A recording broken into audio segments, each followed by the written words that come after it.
earth and the thinning of the stored grains is marked by the slow growth of the children and the subtle change in the light that passes. Through the smoke hole is not a swift rush toward a future point, but a deep, slow dwelling in the present moment. The feeling of the earth beneath the sleeping straw is profound and grounding it, is a damp, solid foundation that has supported generations. Upon generations of these dwellings, the roundhouse rests perfectly on the chosen spot, a continuation of the hill itself. Curved walls mirror the organic shape of the low rolling terrain. It belongs entirely to the field and the forest. It merely borrows materials from them. The mind sinks deeper and deeper into the hypnotic repetition of these simple truths. The mind remembers the smooth, repetitive pull of the simple loom during the daylight hours, the click and gentle slap of the wooden heddles. As the warp threads are meticulously separated, the slow passage of the weft shuttle back and forth, building the necessary length of cloth. The pattern is simple, predictable, comforting squares and lines that repeat without variation. Cloth itself is heavy, durable, designed to withstand the cold and the endless friction of life. It's a slow, beautiful patience woven into the very structure of the material. The hands that guide the thread are steady, practiced hands that know the exact tension required. They require no thought, only the muscle memory built over childhood. Observation and adult practice. This is the freedom of repetition, the liberation from constant novelty or demanding decision. The decision was made long ago. The decision is the routine itself, the scent of drying hides stretched tight on simple wooden frames. Just outside the roundhouse is carried on the light breeze. They offer a faint animal musk, a reminder of the necessary cost of warmth and clothing. Village economy is one of complete utility, where nothing is wasted, only transformed slowly. Tanning process is long, slow, demanding patience and constant attention to the chemicals of the bark, and the water is a meditation on transformation. The slow, deliberate rendering of skin into shelter, the mind settles into the quiet assurance of this necessary cycle of death and utility. Moon, if it were visible, would cast only the faintest wash of silver light over the defensive ditch. The darkness within the roundhouse, however, is absolute, rich and heavy like velvet cloth. The low burning ember is the only point of defined light, a tiny heart beating softly in the black air. It offers just enough visibility for the eyes to register. The curved shape of the mud walls, it is a primal shelter against the wild, expansive fear of the undaunted night. The cold outside presses against the rough outer wall, but the inner atmosphere remains stable, warm, humid. Slight draft moves across the floor, carrying the scent of dried heather from the bedding. The materials absorb the sounds and the light, ensuring the deep, unbroken nature of the rest. Every nerve, every muscle, every conscious thought is allowed to relax its hold. There's nothing to be guarded against within this ancient pattern of dwelling. The low murmur of the village stream is sometimes audible, a faint, distant liquid whisper. It is the sound of water, always moving, always seeking the sea, always following the curve of land. Is a constant sound that accompanies the long passage of time through the centuries. The sound of permanence disguised as fluidity. Small iron tools, the sickles, and the simple knives are protected inside the dwelling. Iron is precious, hard-won material, refined slowly, painfully from the rough earth. Metal is cool and heavy to the touch, possessing the density of difficulty and technological triumph. It is the edge that permits cultivation, the hardness that offers protection. It rests, now waiting for the sun to warm the air and call the farmers back to the dark soil. Sleep deepens, sinking into the comfort of the rough wool and the dry earth. The mind drifts, following the slow, silent rotation of the stars above the thick, thatched roof. The weight of the past generation seems to press lightly upon the structure, blessing of longevity. This simple, boring, repetitive life has endured for so long. For reasons that are clear in the deep night, it is the life of necessity, the life of rhythm, the life of perfect repetition. The only future demanded is the repeating of the present moment. No great monuments are needed, only the low curved wall and the slow, steady smoke rising toward the sky. Silence becomes heavier, richer, absolute. Breathing softens further, becoming almost indistinguishable from the whisper of the stored Straw a profound peace descends a blanket woven from the warp of the past, and the weft of the present moment sleep waits deep and secure within the circle of ancient stone and heavy timber. Village is quiet. The fields are hushed. The slow turning of the earth continues onward toward the coming light. But the light will only bring the comfortable, inevitable repetition of yesterday's tasks. Profound rest settles over the mind, allowing it to sink entirely into the sensation of weighted stillness, the comforting feeling of the simple wool against the cheek, the lingering scent of peat smoke clinging to the hair, memory of the heavy quern stone waiting patiently for the dawn. These small anchors hold the consciousness safely, and the deep dark, the slow endless cycle of the Iron Age night completes. Its steady rotation, no thought required, only acceptance of the deep, unavoidable flow.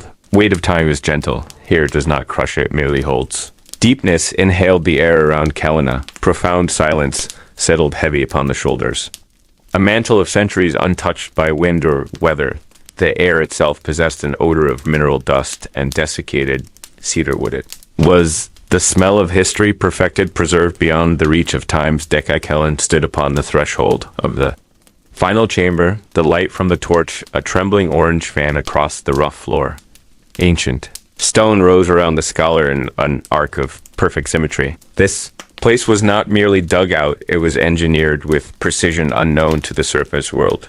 Felt less like a vault and more like the inside of a massive sleeping mountain. The walls were not smooth, but etched, entirely covered in glyphs that resembled frozen water. Each symbol spoke of celestial maps and cycles of creation before the great. Delegaklin knelt touching the cold flagstone, feeling the faint seismic tremor of the earth. Miles above this connection to the deep ground was unnerving, grounding yet unsettling. A low, persistent hum resonated through the bones, a sound too low for the human ear to register fully. It was the quiet song of immense pressure, the mountain's velvet breath. Moving deeper, the chamber opened into an inverted bowl of dark gray granite.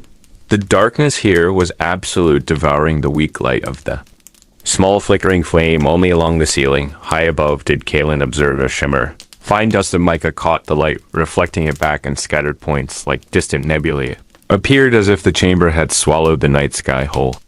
Retaining its stellar memory, in the center of this cosmic hollow rested a dais of polished black basalt. Upon the dais waited the object of the search, not a trove of scrolls, but a single sarcophagus. Was slender, elegant, fashioned for a person of great height and authority. Its surface was cloaked entirely in a sheath of hammered copper, oxidized to a verdigris patina of deep oceanic green.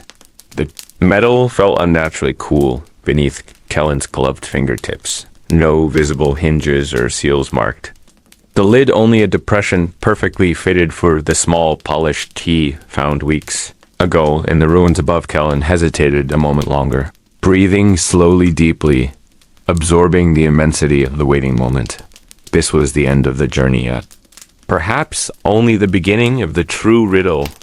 The key slid into the basalt socket without resistance, with a soft, metallic whisper. A faint clicking sound echoed disproportionately loud in the hushed space. The copper lid did not lift immediately, but rather slid laterally, revealing the contents slowly, reluctantly. Inside, nestled upon a cushion of faded indigo silk, lay not a body, but a volume. It was a codex bound not in leather, but in sheets of beaten gold, too thin to be protective, too soft to be handled carelessly. The gold reflected the torchlight back in a heavy, slumberous amber. Glaukalen reached out hands, trembling slightly, fingers hovering above the fragile, ancient metal. The codex possessed no title, only 3 deeply engraved symbols. Upon the spine, they represented the sun, the labyrinth, and the silent tower. Weight of the golden sheets was surprising, lighter than expected, almost ethereal. Lifting the volume was like lifting dry air or frozen breath. As the codex was brought into the direct beam of the torch, the pages began to warm almost instantly. The heat emanating from the gold was not fire, but a gentle solar warmth. Keelan carefully opened the front cover, which was surprisingly pliable, like thick velvet fabric. The pages inside were not inscribed with ink, but etched with microlines of lapis lazuli powder fixed in a resin base. The Language was utterly unknown, defying all known historical linguistic branches. It flowed in serpentine coils, beautiful, menacing, hypnotic. These were not the scrolls of Ethelred, the scholarly text describing trade routes and celestial calculations. This was something older, something of prophecy and absolute creation. A sudden breeze ghosted through the chamber, impossible. In this deep vault, yet distinctly felt, it carried the subtle scent of salt and rain on dry earth. Kaelin turned the pages, slowly, reverently letting the golden light wash over the face. The images revealed within were disquieting, not maps of the earth, but depictions of fractured continents sinking beneath churning black waves. There were drawings of figures with elongated limbs and eyes that held the shadow of deep ocean trenches on the 7th page. The text changed abruptly. The serpentine glyphs dissolved into lines of perfect mathematical formulae. They described the rotation of a body orbiting a distant binary sun, and they also described the precise trajectory of a specific celestial body impacting the Earth. Kaelin felt a chill that had nothing to do with the temperature of the stone. This codex was not history. It was a warning. A deep sense of disappointment mixed with profound awe washed over the scholar. The sought-after answers were hidden behind layers of unimaginable complexity. The golden codex down upon the basalt dais. Kaelin looked at the sarcophagus interior beneath. The silk cushion, there was another recess, a hidden compartment, lifting. The cushion revealed a hollow space filled with fine shimmering silver sand. It was the color of moonlight on snow, exquisite and unsettling. Within the sand lay a single perfect sphere of polished obsidian. It was cold, dense, completely without reflection, absorbing all light. It felt heavy and possibly weighty for its size, like a small compressed Starklin lifted the sphere, holding it carefully in both hands. The surface was slick, utterly seamless. It radiated a profound coldness, a chill that bypassed the skin and went straight into the bone marrow as Kaelin held the obsidian globe. A faint whispering sound began within the sphere itself. It was the sound of distant waves breaking on an unseen shore. And then voices began to rise within the dark glass, low, murmuring voices speaking in the forgotten language of the Golden Codex. They spoke not of the past, but of the future. The whispering grew louder, faster, accelerating into a chaotic flood of sound. It was overwhelming, confusing, a torrent of history, yet to Kaelin gently placed the sphere back into the bed of silver sand. The voices instantly receded, retreating back into the silent density of the obsidian. The silence that returned was thick, palpable, heavier than before the Golden Codex. The silver sand, the obsidian sphere, they were fragments of a terrible secret scattered.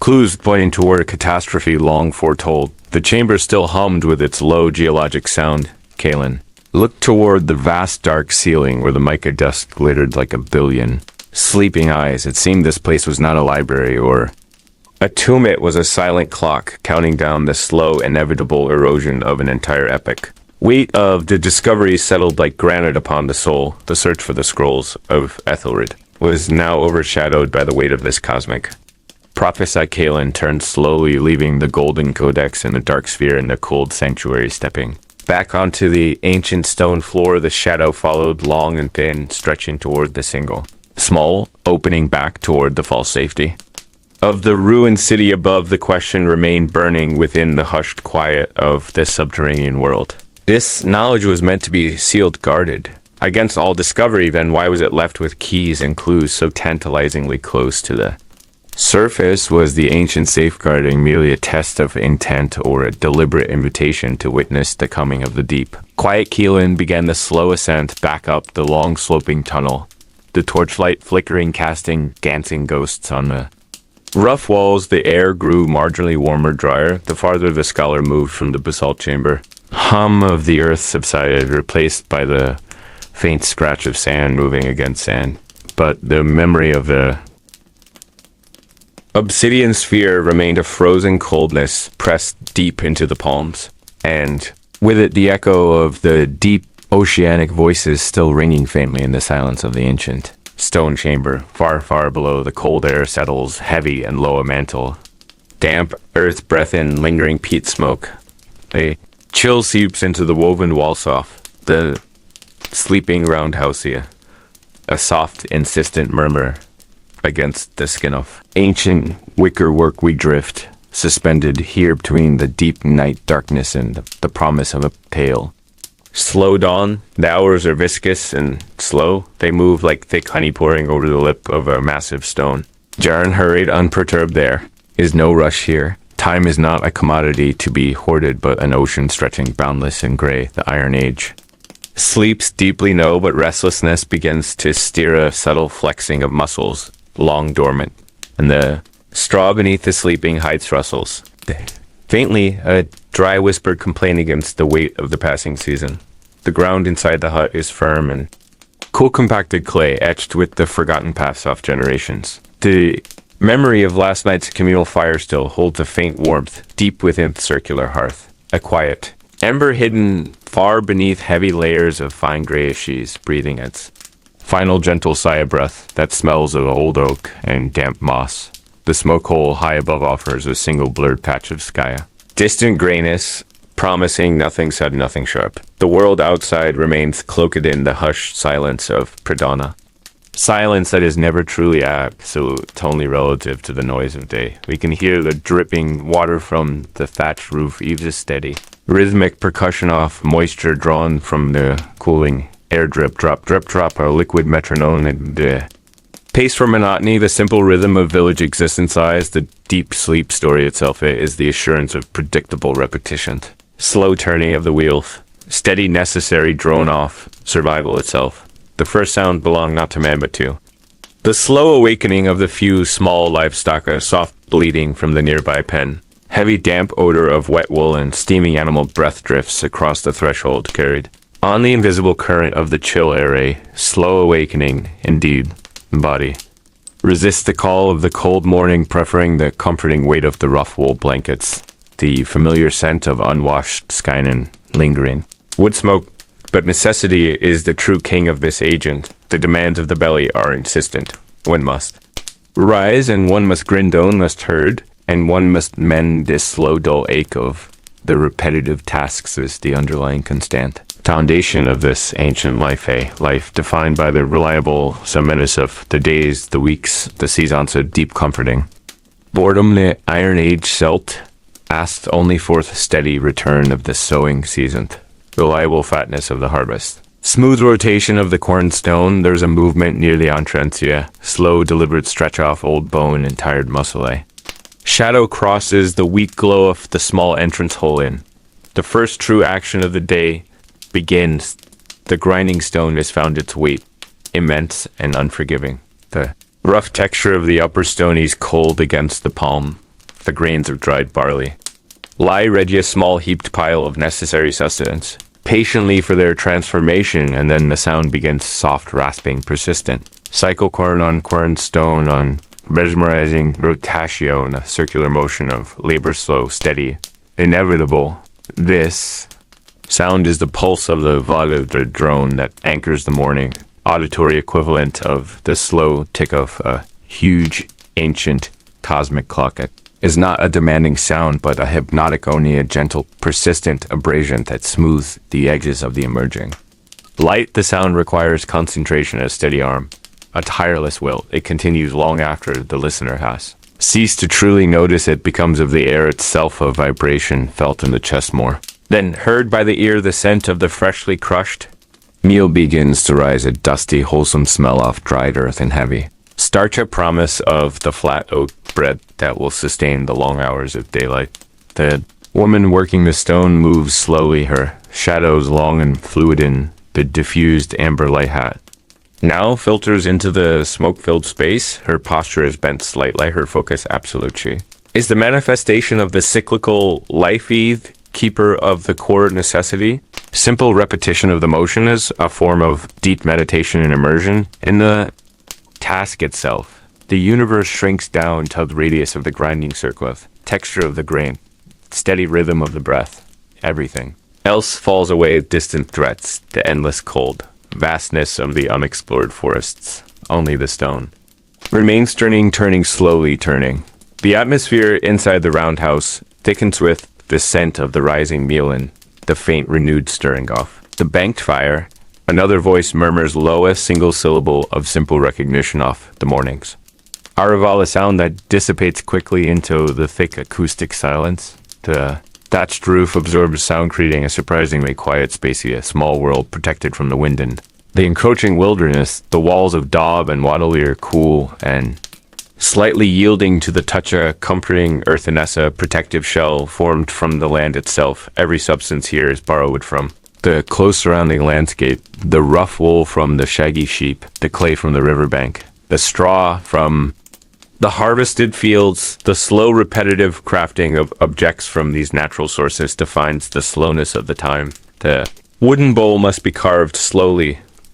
A clay pot must be shaped and fired slowly.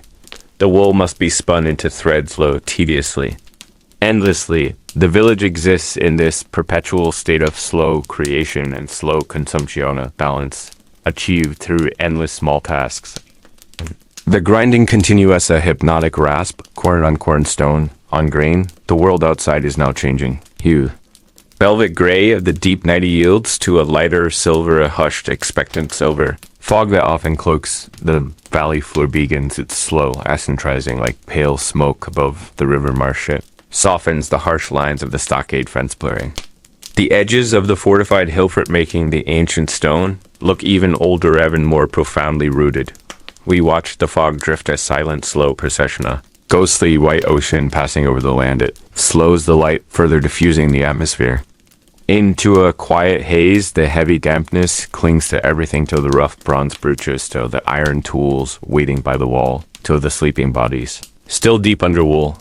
The air is cold but manageably cleansing chill that precedes the labor.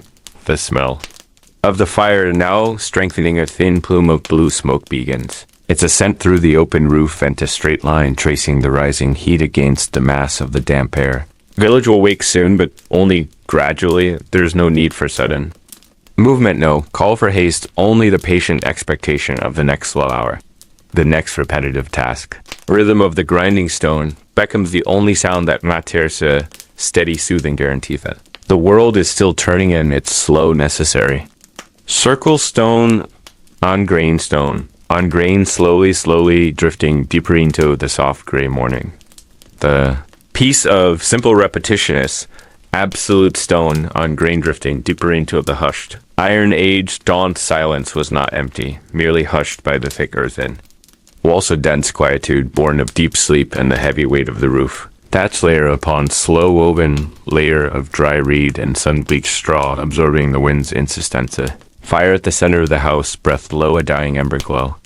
Clinging to the heaped gray asha, a slow patient luminescence that barely broke the profound ebon drift of the late Hort smoke that coiled upward was thin, now a faint blue ghost slipping through the central vent. Whole lake carried the ancient scent of oak and burnt fat and the subtle mineral tang of damp earth. Air hung heavy and still beneath the domed chilinga velvet cloak of warmth held close against the invading cold of the moorland night. Children nestled deep into their thick woolen hides, breathing shallow, soft breaths that were almost swallowed by the silence their bodies. Small warm anchors tethered to the slow turning of the ancestral year outside. The wind moved a vast, invisible river, dragging its chill across the skeletal branches of the few stunted hawthorns. It sighed against the palisade posts, a mournful, repetitive sound speaking of endless distance. Each post a rough-hewn sentinel bearing the silent impress of the adze blade and the slow decay of weather. Timbers stood firm, rooted deep in the chalky soil, holding back the wild edge of the world.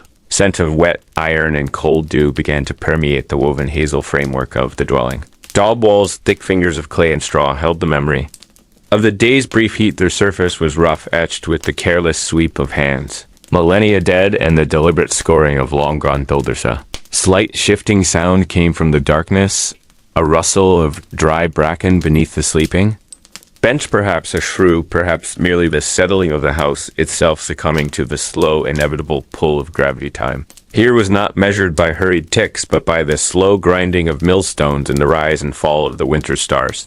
Stars themselves were currently cloaked, hidden behind the dense shroud of the high cloud cover. They waited unseen, immense cold diamonds. Glittering in the unfathomable depths of the cosmos, dear silence magnified the humble quietude of the sleeping.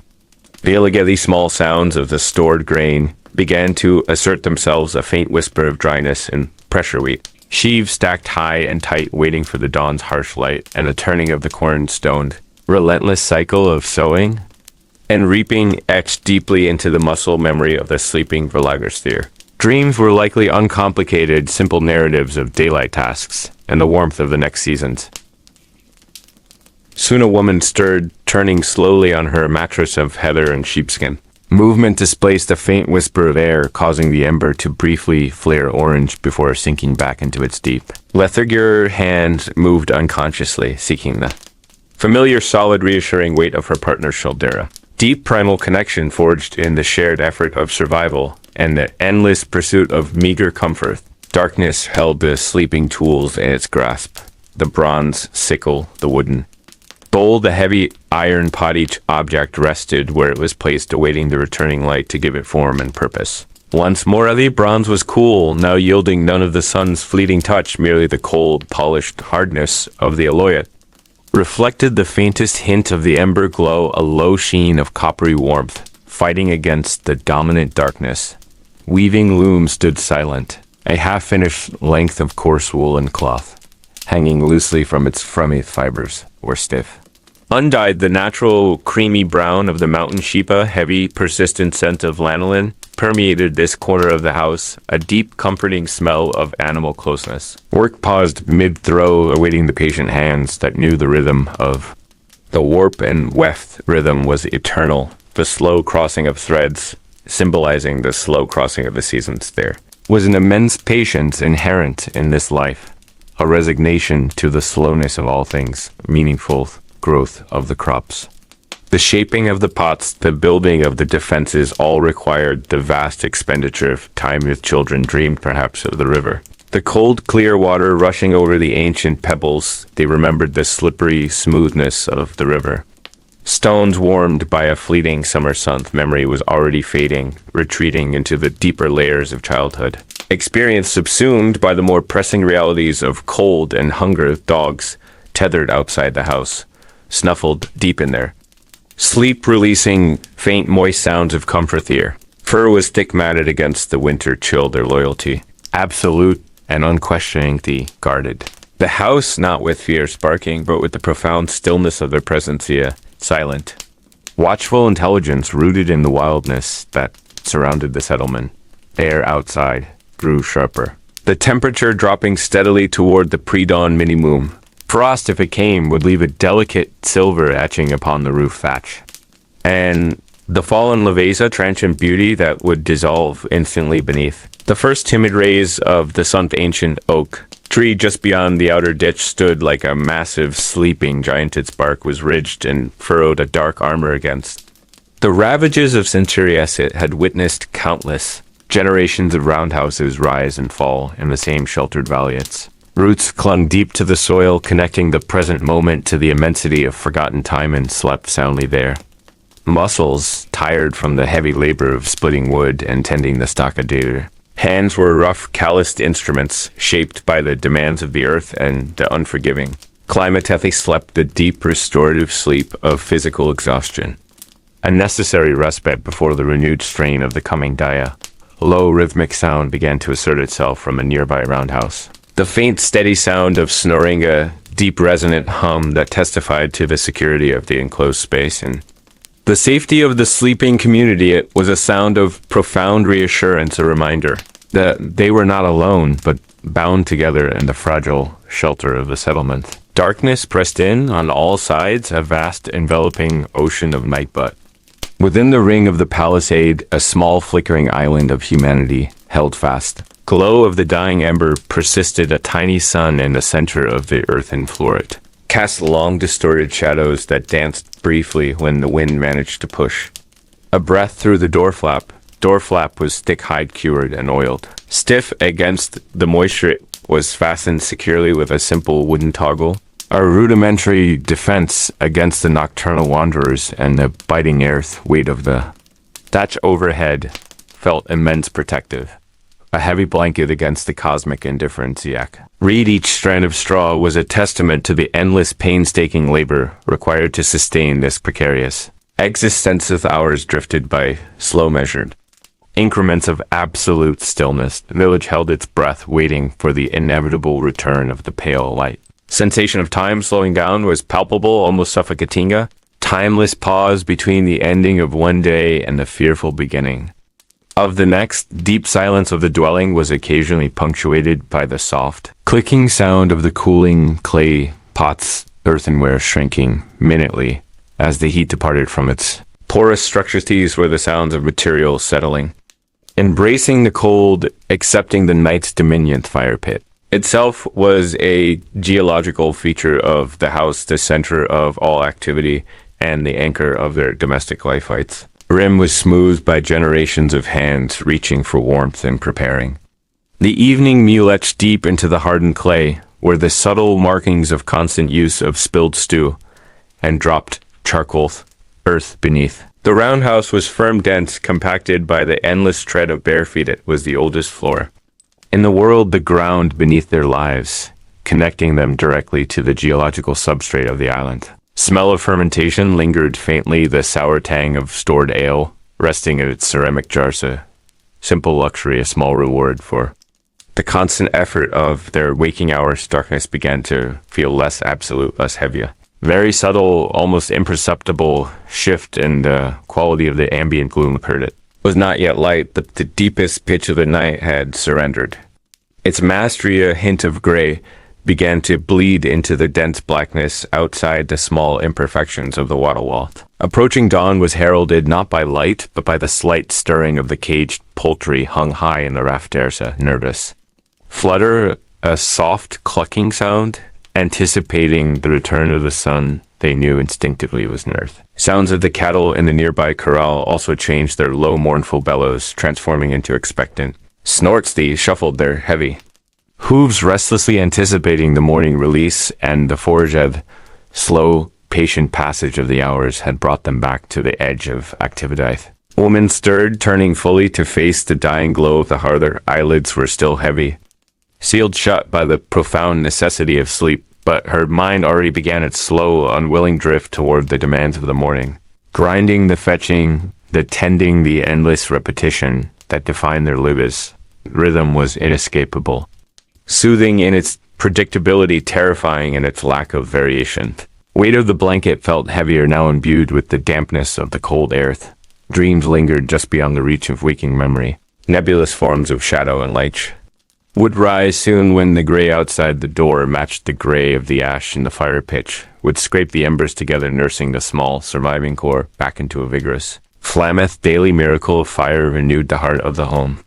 Beating once more with amber insistence, deep hypnotic quietude of the Iron Age night was receding, now retreating like a tidal leaving behind the cold residue of profound stillness, and the faint promise of another day endureth the ancient stones of the hillfort stood silent witnesses to the slow turning, the silent guardianship, unbroken there. Weight immense their patience, infinite their permanence. A profound comfort in the fleeting fragility of human life. The world was shifting slowly, imperceptibly toward the return of the sun's dominion, a slow transition from the dark embrace of slumber to the rough touch of waking effort. Heavy quietude yielded to the first faint sounds of the village beginning its patient riseth, air carried the cold metallic hint of coming frost and the deep pervasive scent of wet earth of final. Deep breath drawn in the fading darkness, a preparation for the inevitable return to the ancient tasks. Silent acceptance of the eternal cycle of light and dark of hunger and brief satiation. Heart of the settlement prepared to beat strongly once more with the slow, deliberate rhythm of survival. Long hours of deep sleep had woven their restoring magic, repairing the weariness of the previous day. The gray light outside the roof vent grew marginally stronger, a pale luminous wash against the rough inner structure.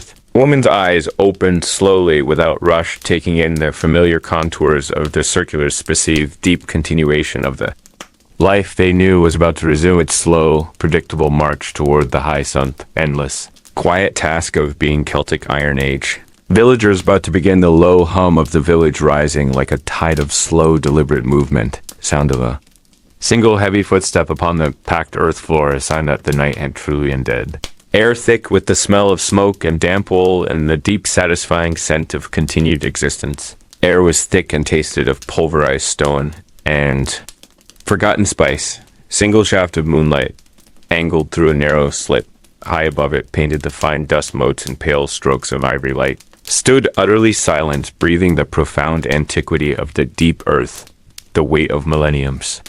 Pressed a cold, quiet pressure against our shoulders. We had found the subterranean chamber, the whispering scribes. The room itself was not grand or adorned with cheap gilded ornament. It was profoundly simple. A vast cube of hewn rock. Its walls were lined not with jewels but with shelves of hardened clay tablets. Each shelf held its burden of history, meticulously ordered. Each tablet etched with the tiny, perfect, cuneiform script of ages past, they presented a stark geometry, a chronicle of sorrow and celestial mathematics. Lit our small oil lamp, its flame producing an amber glow. This soft light banished the sharp blue intrusion of the distant moon. It brought warmth and definition to the dense rows of recorded time in a azurial velvet cloak, barely disturbing the settled dust. Fingers traced the spines of the stacks, centuries dissolving beneath his touch. He sought the royal archive, the primary record of the forgotten dynasty, the silence. Here was not empty, it was saturated with untold narratives. It was the silence of a library where millions of voices wait patiently to be heard. We found the primary cache beneath a layer of protective basalt tablets, far larger, thicker, and darkly polished than the rest. These were the great annals, the stone books of the king. The first one he lifted possessed an unnatural, chilling weight. It was etched with glyphs that spoke of the founding momented time before the desert was the desert one. This land was called the verdant delta of the twin rivers. The king, described in these tablets, was named Akansitha, sovereign burdened by visions of the distant void and the mathematics of the sky. The script detailed his deep melancholia, his profound sense of being too late to save a civilization already marked by the shadow of decline.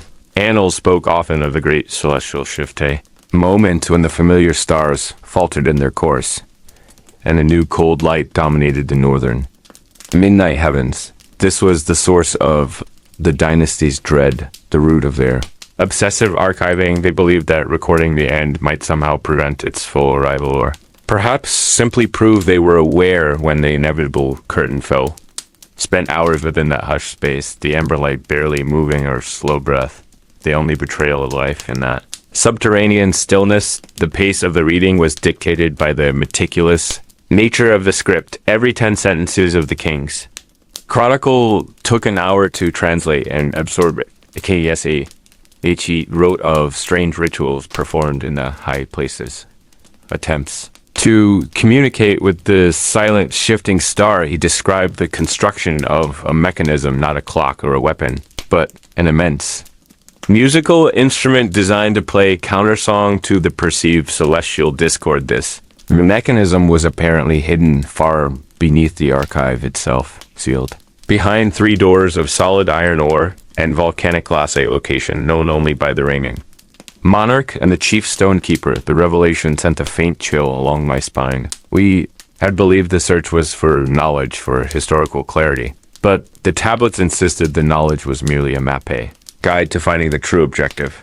The deep hidden apparatus in Luch paused, wiping the residual fine dust from his aged hands. His eyes narrowed, reflecting the tiny flame of the oil lamp.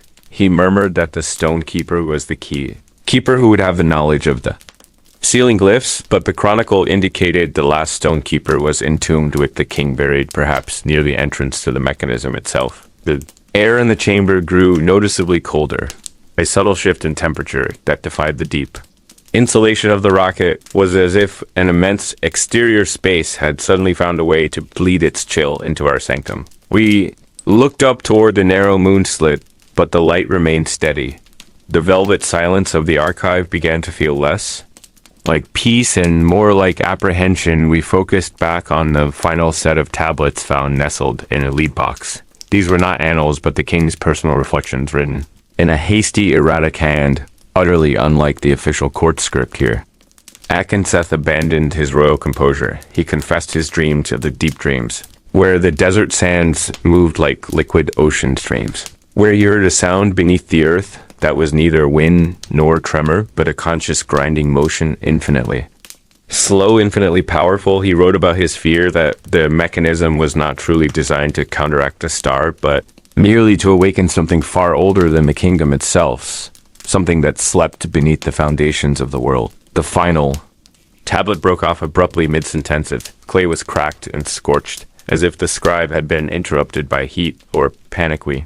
Placed the fragment back carefully onto the shelf. The single amber lamp flickered sharply, not from lack of oil, but from a sudden brief draft that seemed to flow upward from the ancient stone floor. This draft carried with it an odor not the spice and dust we had grown accustomed to, but the sharp metallic tang of ozone and something resembling burnt honey. We knew instinctively that the cold was associated with this scent, and that this scent was leaking from a place deeper than the archive, place where the three doors of iron and glass maintained their profound vigil. And Celtic reached out and placed his palm flat against the nearest rock face. The stone was cool but smooth, reflecting no alarm, yet his expression was one of absolute absorbed attention. He was listening not with his ears, but with the knowledge gained from the king's frantic script we were no longer seeking a dusty historical record, or on the threshold of an ancient deliberate intervention. The sound began so faintly it was easily mistaken for the ringing in one's own ears. A low harmonic vibration resonated through the very bedrock. It was too deep to be heard, but perfectly felt. It traveled through the solace of our boots, through the knees, up into the core of the chest. The sensation was not painful, but profoundly unsettling, like the single low string of an immense heart being slowly plucked. It was the sound of something immense adjusting its position, something that had slept for thousands of years in the geological silence, and was now, perhaps, beginning to stir in response to our proximity or our inquiries. We held our breath, afraid that any noise we made would draw attention to our presence. The ancient stone beneath our feet pulsed with that subtle, cold energy. The amber light dimmed momentarily, then recovered, leaving us suspended between the academic safety of the archive and the terrifying promise of the deeper crypt. We understood then that the deepest archive was still waiting far beneath us, and that the stonekeeper's secrets were not merely encoded in burial places, they were contained within the mechanism itself. Hey, final chilling thought entered the stillness. If the king's mechanism was awakening, then the celestial discord it was meant to address must also be drawing nearer. We knew we had to follow the vibration down into the cold metallic scent of the deeper silence, towards the sealed passage of obsidian and shadow. The chill persisted, still heavier, dense, clinging velvet shroud pulled low across the damp thatch, and the dew-slicked ridges of the defensive banked the air, tasted solely of wood smoke and the earthen scent of morning moisture mingled with the faint metallic breath of bronze cooling slowly in the storage pit. The sleeping village breathed a slow, unified rhythm, deep, collective sigh measured only by the softest shift of livestock within their pens beyond the main dwelling. This was the pallid hush before the sun truly committed one. The world remained cloaked in shades of gray, a muted time of transition where memory and waking gently blurred in. The center of largest roundhouse where the clan leader slept hearth still held the quiet glow of banked fire. Gray core of deep ruby amber smoldered beneath a crust of fine gray peat ash, a patient silent heartbeat that had not ceased its warmth since the long winter began. Nasrullah shifted slowly upon his low sleeping platform. The hide beneath him rustled softly, a dry whisper against the compacted clay floor. His hand reached out instinctively towards the small pile of prepared fuel, rough familiar texture of dried willow branches etched into his muscle memory. He did not need sight to find the kindling nor the breath of day to guide his action. It was the same movement performed countless times in this same moment of the turning year. Precise, careful moment when the fire needed awakening bore the first true light demanded the day. He took a length of thin, dry moss and placed it gently onto the smallest ember, blowing with a slow, controlled breath. Air moved in soft warm carenza, repetitive, comforting sound off respiration meeting resistance. Moss caught hesitantly at first, a fragile curl of pale, ghostly smoke rising straight into the center vent hole before a tiny lick of orange appeared a delicate, fragile flame. It grew slowly, consuming the moss before it being fed the thin shavings of bark each.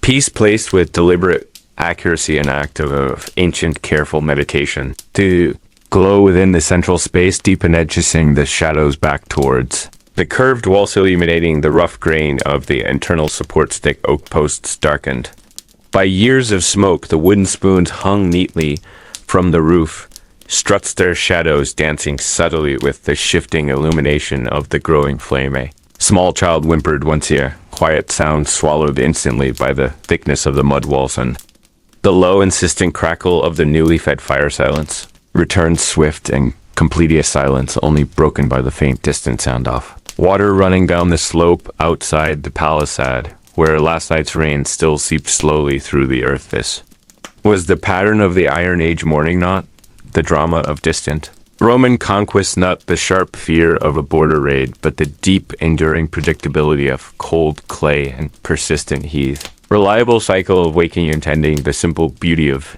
the recurring necessity. He rose slowly, his movements stiff with the cold dew that permeated even the thickest wool cloak. His heavy boots padded softly across the earthen floor, his silhouette briefly massive against the orange glow.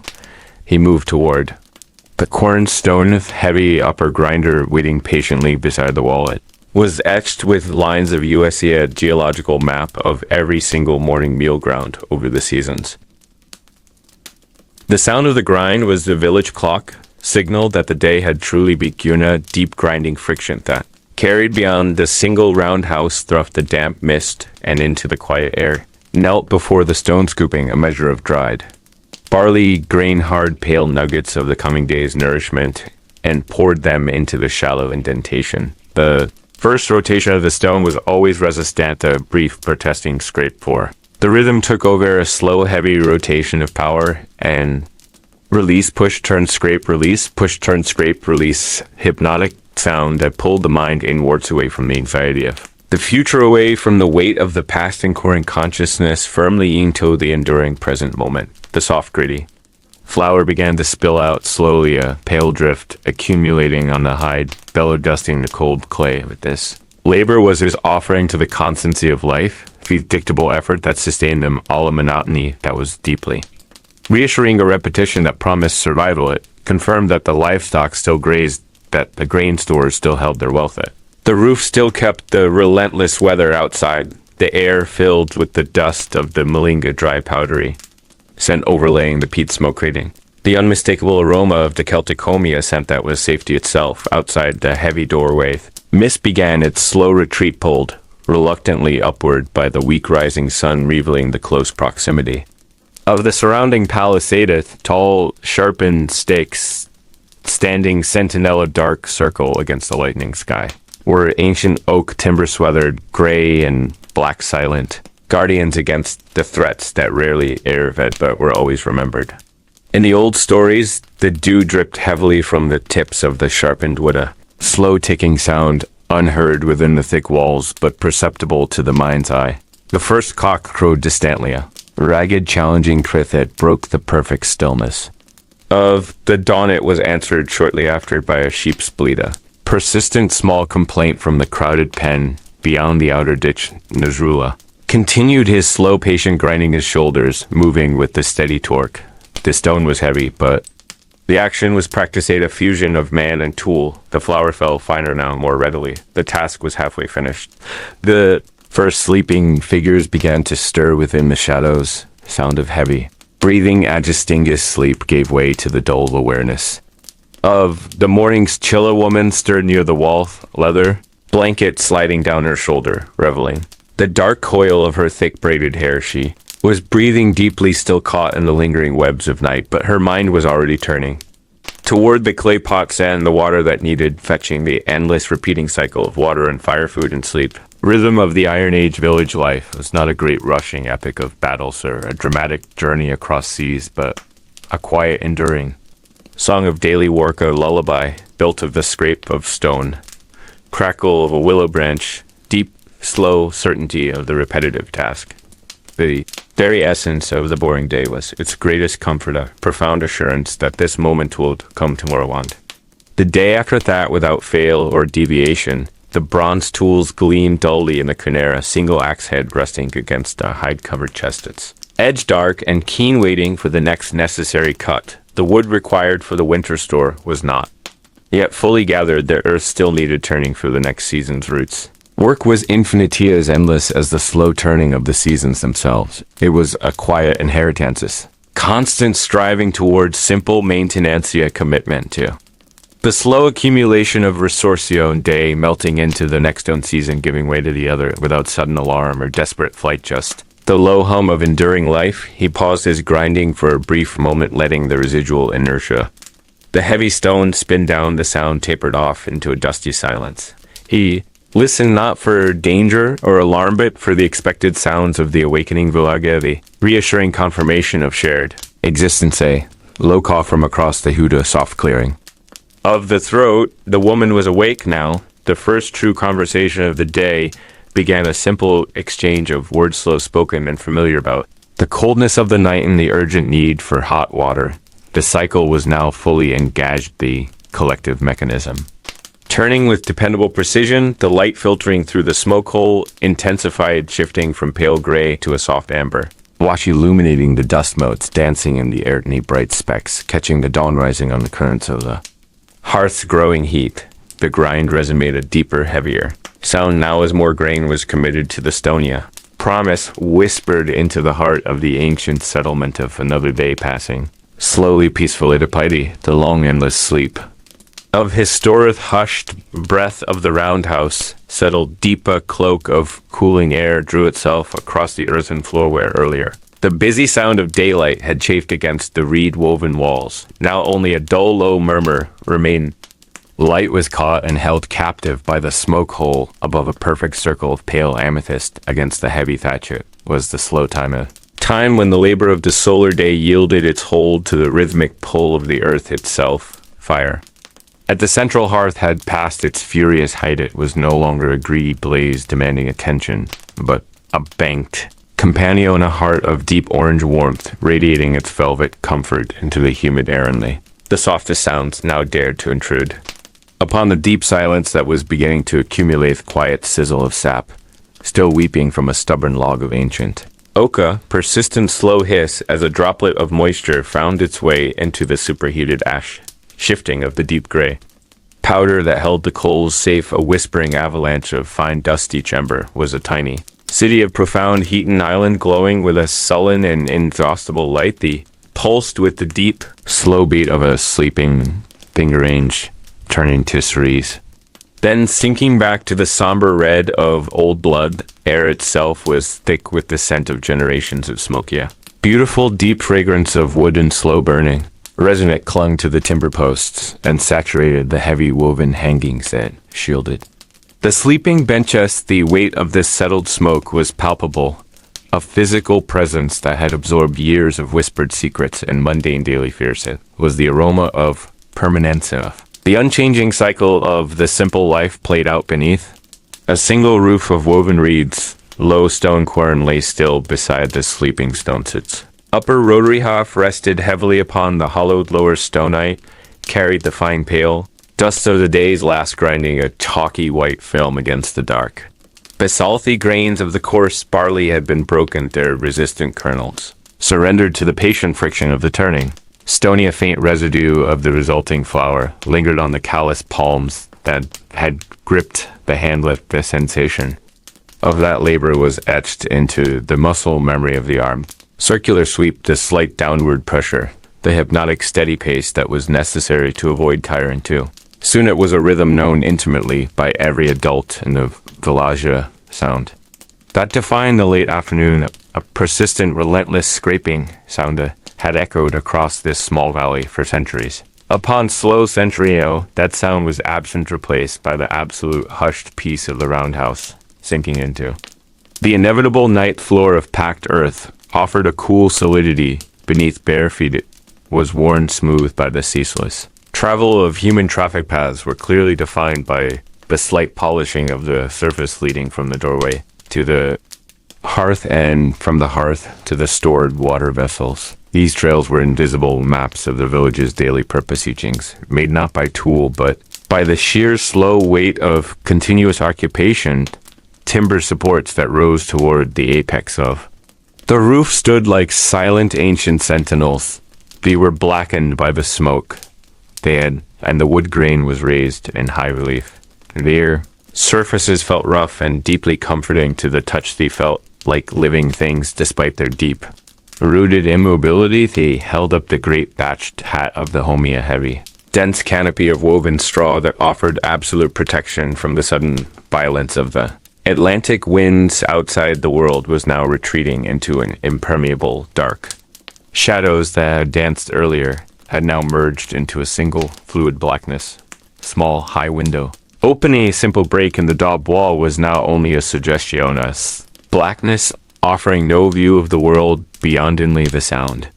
Of the world persisted slow, inexorable rush of the river in the shallow valley below. A sound that never truly stopped. It was a constant low roar that blended with the silence until it was not perceived as sound, but as the very foundation of the stillness itself. Sometimes a lone gust of wind would find a tiny flaw in a thatch end. A momentary high-pitched whistle would pierce the air, a brief sharp note that quickly dissolved back into the general oceanic hush. Village was a cluster of these hushed space. Each roundhouse held its own core of quiet warmth, separate islands of light and slow living, surrounded by the immensity of the darkening hills. These hills were cloaked in a velvet shadow. Now their familiar shapes softened and made mystical by the absence of definition. They were the unchanging boundaries of this small, repetitive world. Dark bulk of the ancient stone on the hillside was no longer visible. That great solitary rock that marked the oldest boundary of the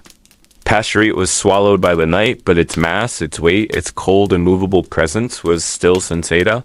Deeply felt monument to the permanence of the landscape. Air inside the roundhouse felt heavy, and sweet a sleepy stillness settled upon the low woven baskets that held the stored roots and the dried herbs. Scent of stored wild garlic mingled with the dry earth smell of the winter. Turnips, these smells with a quiet promise of sustenance. Affirmation that the effort of the planting and the reaping had been sufficient. They offered a profound and simple security. Simple clay cooking pot rested near the heated contents. Long since consummate smooth pottery was still faintly warm to the touch, holding the residual heat of the fire, a memory of the shared meal. Its rim was slightly chipped where it had been struck by a stone during the cleaning, a tiny flaw in the perfect curve, a history of simple accidents. Small objects of the daily life possessed this quiet gravity. A wooden ladle carved from a single piece of willowit's bowl, polished by years of constant use, its surface oiled by the broth it had served. It lay across the mouth of a deeper storage jar, a silent sentinel awaiting the dawn and the return to simple duty. There was no need for hurried movement, no urgency in this deep quiet time. Pace of life here was dictated by the movement of the celestial body, as the slow passage of the sun across the southern sky. Predictable waxing and waning of the cold mooned village lived within this immutable framework. Life lived without reference to anything beyond the immediate horizon. Concept of distant events held no true meaning in the immediate weather. The health of the herds, the success of the harvest, were the true measures of time. As children were already wrapped in their thick woolen blankets. Their breathing was shallow, and even a light rhythmic counterpoint to the deep bass hum of the hearthy were curled together in the pooled warmth, their small bodies conserving the precious heat. Their dreams were the simple, unburdened dreams of deep physical fatigue, dreams of running across the wide, green, open space of the fields, dreams of gathering wild hazelnuts from the thicket. Deep satisfaction of their slumber was almost visibly an emanation of peace that spread outward toward the surrounding dark. Smoke continued its slow upward drift toward the single exit. Light did not rush. It did not struggle. It simply obeyed the laws of heat and convection, a steady gray column ascending with a perfect, quiet dignity, carrying the essence of the home into the upper earth. Embers were sinking deeper. Now their glow was becoming less assertive. more subtly deep throbbing resonance of red, light a silent promise of warmth that would endure until the first gray chill of the morning. Ancient stones beneath the hearth were absorbing that heathy, were taking in the energy, storing it within. Their cold, dense masto released it slowly, steadily throughout the long night. They were the deep thermal memory of the home teas. The rocks had been dragged from the riverbed generations agahivi, smooth cold. When first brought in, now they were integral to the warmth of the living space. They were this silent foundation of this enduring small civilization. Very air seemed to become heavier, denser, imbued with the weight of time. It was a weight that was not oppressive, but comforting the security of knowing that tomorrow would be indistinguishable from today, that the essential tasks would remain the same. The grinding would begin when the light returned. Constant small efforts that cumulatively formed the structure of existences. Slow, methodical shaping of the world through persistences. Iron Age was not defined by sudden change or dramatic upheaval. Here, right, was defined by this endless, steady repetition. Same wooden shovel lifting the same wet earth, same weaving shuttle, passing through the same woolen warp, same patient tending of the fire that demanded constant low attention. It was the beauty of the immutably profound quietude found only in the absence of striving. Single flame of the lamp near the doorway flickered gently. It was fed by animal fat, a small delicate light. Sourceite's soft glow did not penetrate the darkness far, but it offered a point of reference. A small beacon of human presence against the vast indifferent night shadow it cast was disproportionately larger, long wavering shape of the central post stretching across the domed roof. A gentle giant moving slowly in a slight draft. It was a reminder of the fragility of the light. Easy victory of the enveloping darkness, but the light persisted. A small, quiet, stubborn resistance. Human breath continued its deep, slow paterna, gentle sigh of releaseth. Body relaxed its vigil, surrendering to the deep restorative pull of sleep. The world outside was irrelevant now. Coldness. The shadows, the unknown animals moving in the far undergrowthy, were separated by the strong woven wall sound, by the absolute comforting silence of the thick thatch above. Ancient timber creaked softly under the settling. Wait, a low groan. Deep satisfaction. The house itself was breathing, settling into its nocturnal rest. Every fiber of the structure was tuned to the slow rhythm of the deep earth. Sleep that now descended was absolute and total, a profound immersion into the timeless.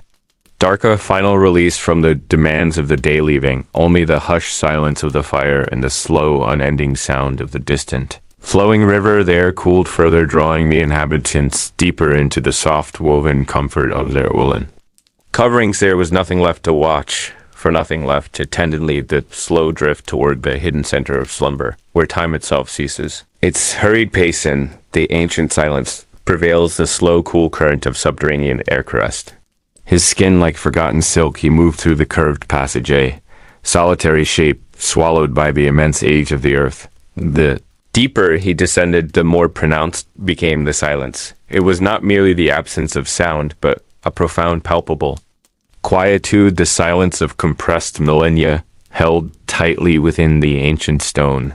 The passage opened into a vast, unseen vault.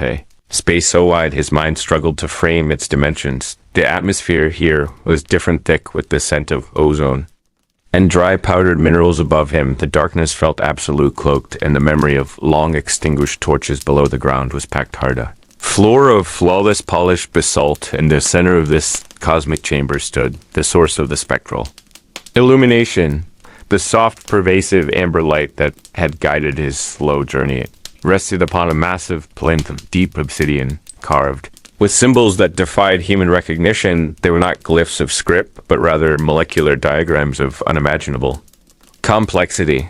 The source itself was simple and perfect, a smooth ovoid stone, perhaps the size of a human head. It emitted the gentle, hypnotic light without heat or flicker, a steady breathing luminescence, very color of ancient dissolved sunlight. Elias approached slowly, reverently, his leather boots sinking slightly into the fine dust which coated the obsidian base like powdered velvet.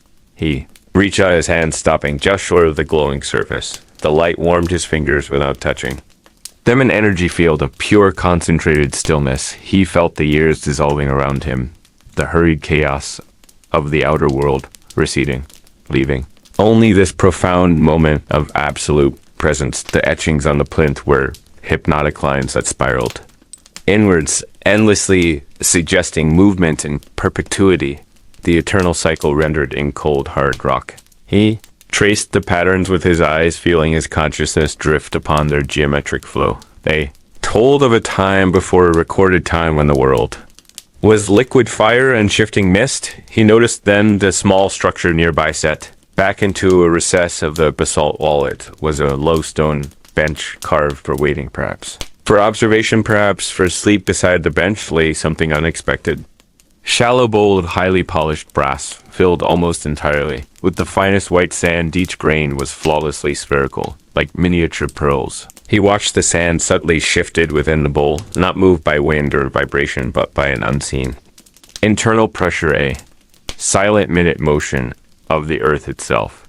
It was a timekeeper of immense patience, measuring not hours or days, but the passing of geological eras, the slow erosion of mountains, the rise of continents. Celius knelt beside the brass vessel, observing the impossibly slow cascade, each tiny shift confirming the depth of his isolation, the immeasurable span of the history surrounding him. Silence was broken only by the faint, almost inaudible hum issuing from the amber stone at the room's scoria. Low-frequency vibration that settled into the bone of lullaby of the deep earth. He focused on the obsidian plinth, searching for any hint of mechanism or function. The stone was seamless, impenetrable, holding its secret close against the vast pressure of the deep, but at the lowest point nearest the floor, where the obsidian met the basalt base, he detected a faint irregularity, discoloration in the darkness, a minute patch of stone that seemed to absorb the amber light rather than reflecting it back. It was a small hidden door or a panel so perfectly fitted that only the slight shift in light quality betrayed its existence. He placed his hand upon the cooler patch of stone and pressed gently, firmly, slowly. There was no sound of grinding or scraping, only a soft internal click like a latch yielding after centuries of stillness. The panel did not swing open, it slid sideways, horizontally retracting into the surrounding basalt without friction, revealing a narrow aperture, a vertical slit leading into deeper shadow. The darkness within this gap was absolute void that seemed to pull at the light itself.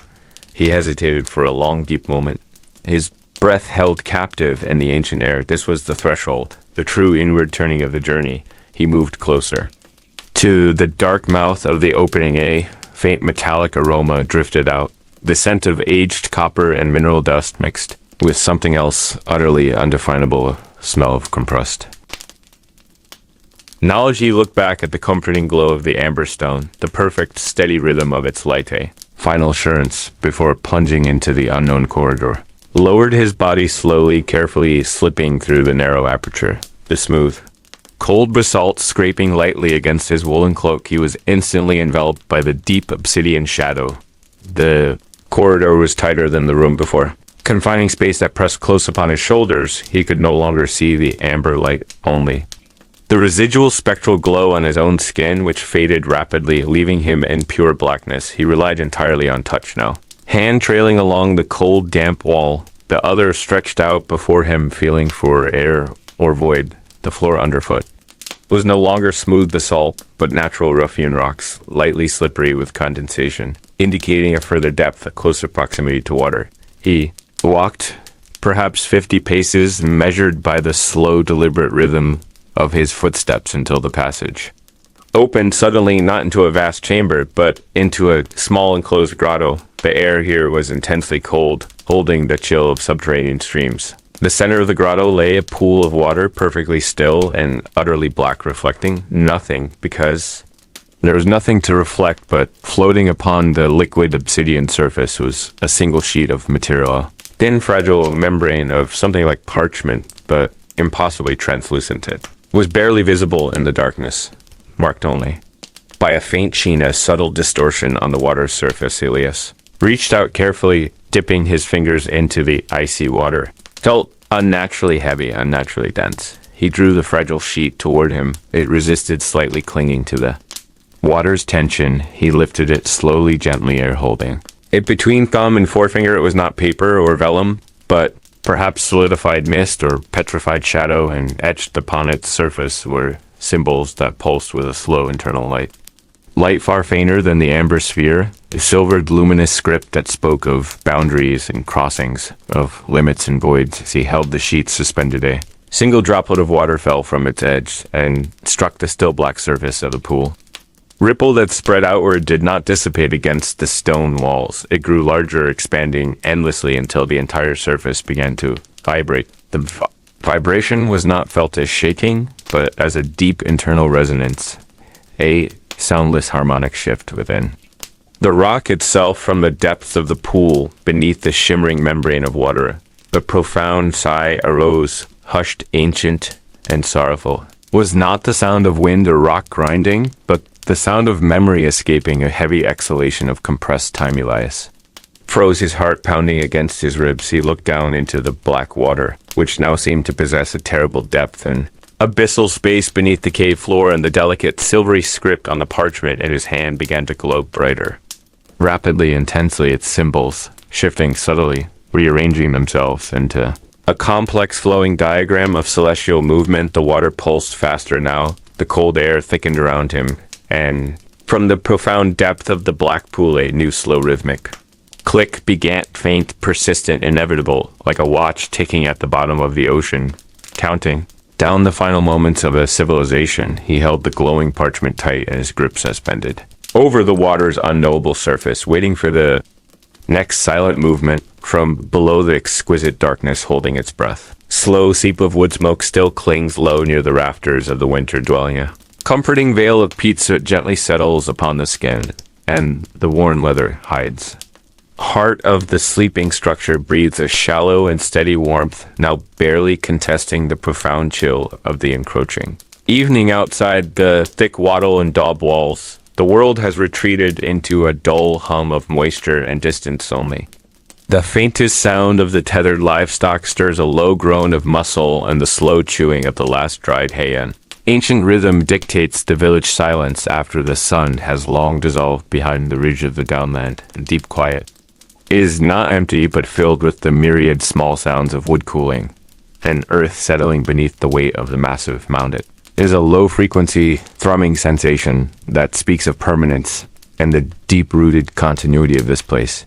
Low entrance is securely blocked by a heavy woven screen, allowing no intrusive sight of the starless expanse beyond. Sky above is utterly cloaked by a dense sheet of uniform gray cloud, promising only the deep persistence of cold rain until morning. It is a hushed environment where even the light seems heavy, filtered through layers of smoke and wet air that penetrate everything. The single iron lamp near the central hearth casts a tremulous amber glow across the tightly packed dirt floor where small stones are deeply embedded. This soft illumination barely reaches the curved inner wall where sleeping mats of rush and fleece are carefully spread out. The day has passed like countless days before it, marked only by the slow chipping of flint or the methodical straightening of sturdy wooden spear shafts. No great events penetrate this protected bowl of human activity, only the slow, predictable demands of sustenance and survival. The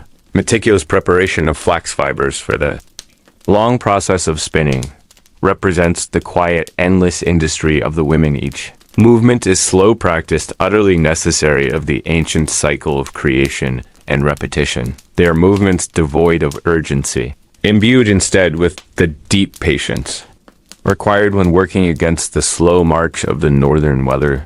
Turning of the grinding stone earlier had provided a temporary deep drone that vibrated softly through the village. Earth, that sound is entirely ceased, replaced by the delicate sound of ash shifting within the slow dying embers. Every surface within the roundhouse is either smoothly polished by constant handling or softened by the accumulating layers of smoke and dust. The air itself is thick with the mingled scents of scorched barley, stale, fat damp wool, and the clean resin of pine stored high. Timber posts supporting the massive conical roof are black with age and soot, their surfaces etched with the slow passage of time. These pillars stand like mute sentinels, bearing the weight of the structure and the heavy silence of the community. Resting beneath the ancient stone used for the threshold has been worn smooth over generations, receiving the slight pressure of bare feet for countless autumn's velvet. Mantle of moss grows slowly upon the thatched roof, softening the structure against the abrasive winds that sweep across the plain from the far estuary. The very air feels heavy with the stored memory of similar hours, similar weights, similar expectations. For the return of the muted morning light, the dampness is a constant presence, a slow, insidious thief, stealing the heat from bone and sinew, demanding tireless vigilance from the inhabitants. They know this persistent cold intimately, recognizing the subtle shifts in the wind that carry the scent of frost or the promise of temporary clear skies. This life demands a profound and subtle patience, a deep acceptance of the glacial speed at which the seasons turn and the crops mature. There's no concept of haste or inefficiency, only the quiet dedication to the necessary task and the conservation of precious energy. Iron Age clock is measured by the gradual depletion of the stored root vegetables and the height of the woodpile outside the door. Each night, the remaining resources are silently inventoried, assuring the continuation of life until the wheat sun strengthens. Sleep comes easily here, unburdened by the complexity or noise of a distant world, existing only within the immediate circle of light is a deep slumber, cloaked in the familiar earthy odors and the comforting presence of neighboring bodies. Breathing steadily in the dark, the mind releases its daily concerns, the small squabbles over foraging territory, or the dull ache of the muscles after heavy hauling it, sinks instead into the primal security of the deep shelter that has been built with tremendous effort and sustained with constant slow care. The dreams of the Iron Age villagers are often silent, simple visions of successful hunts or plentiful rains or the finding of fresh water. They are dreams tied intrinsically to the soil and the sky, concerned only with the immediate needs of the tribe and the continuation of the bloodline. There's a powerful soothing monotony to this existence, a rhythm that binds the individual seamlessly into the larger enduring whole. The slow erosion of light into deep shadow inside the roundhouse mirrors the slow erosion of the hours into the immensity of the deep night. The Iron Age world outside continues, its steady turning indifferent to the sleepers sheltered within the curvature of the dry earthen wall. Silence is broken only by the steady, deep exhalation of breath across the mats, a collective sigh of survival and temporary rest. No abrupt noises penetrate the village, now only the distant faint cry of an unseen owl hunting over the winter fallow fields. The sound is quickly absorbed into the great silence, swallowed by the dense insulation of the ancient environment. The air is still heavy with the memory of rain, though none falls now, merely the pressure of the wet atmosphere pressing down upon the thatched roofs. The deep history of this village speaks not in loud proclamations, but in the slow grinding down of rock and the gradual accretion of soil. Every day repeats the essential framework of the last, confirming the solidity and dependability of this repetitive life.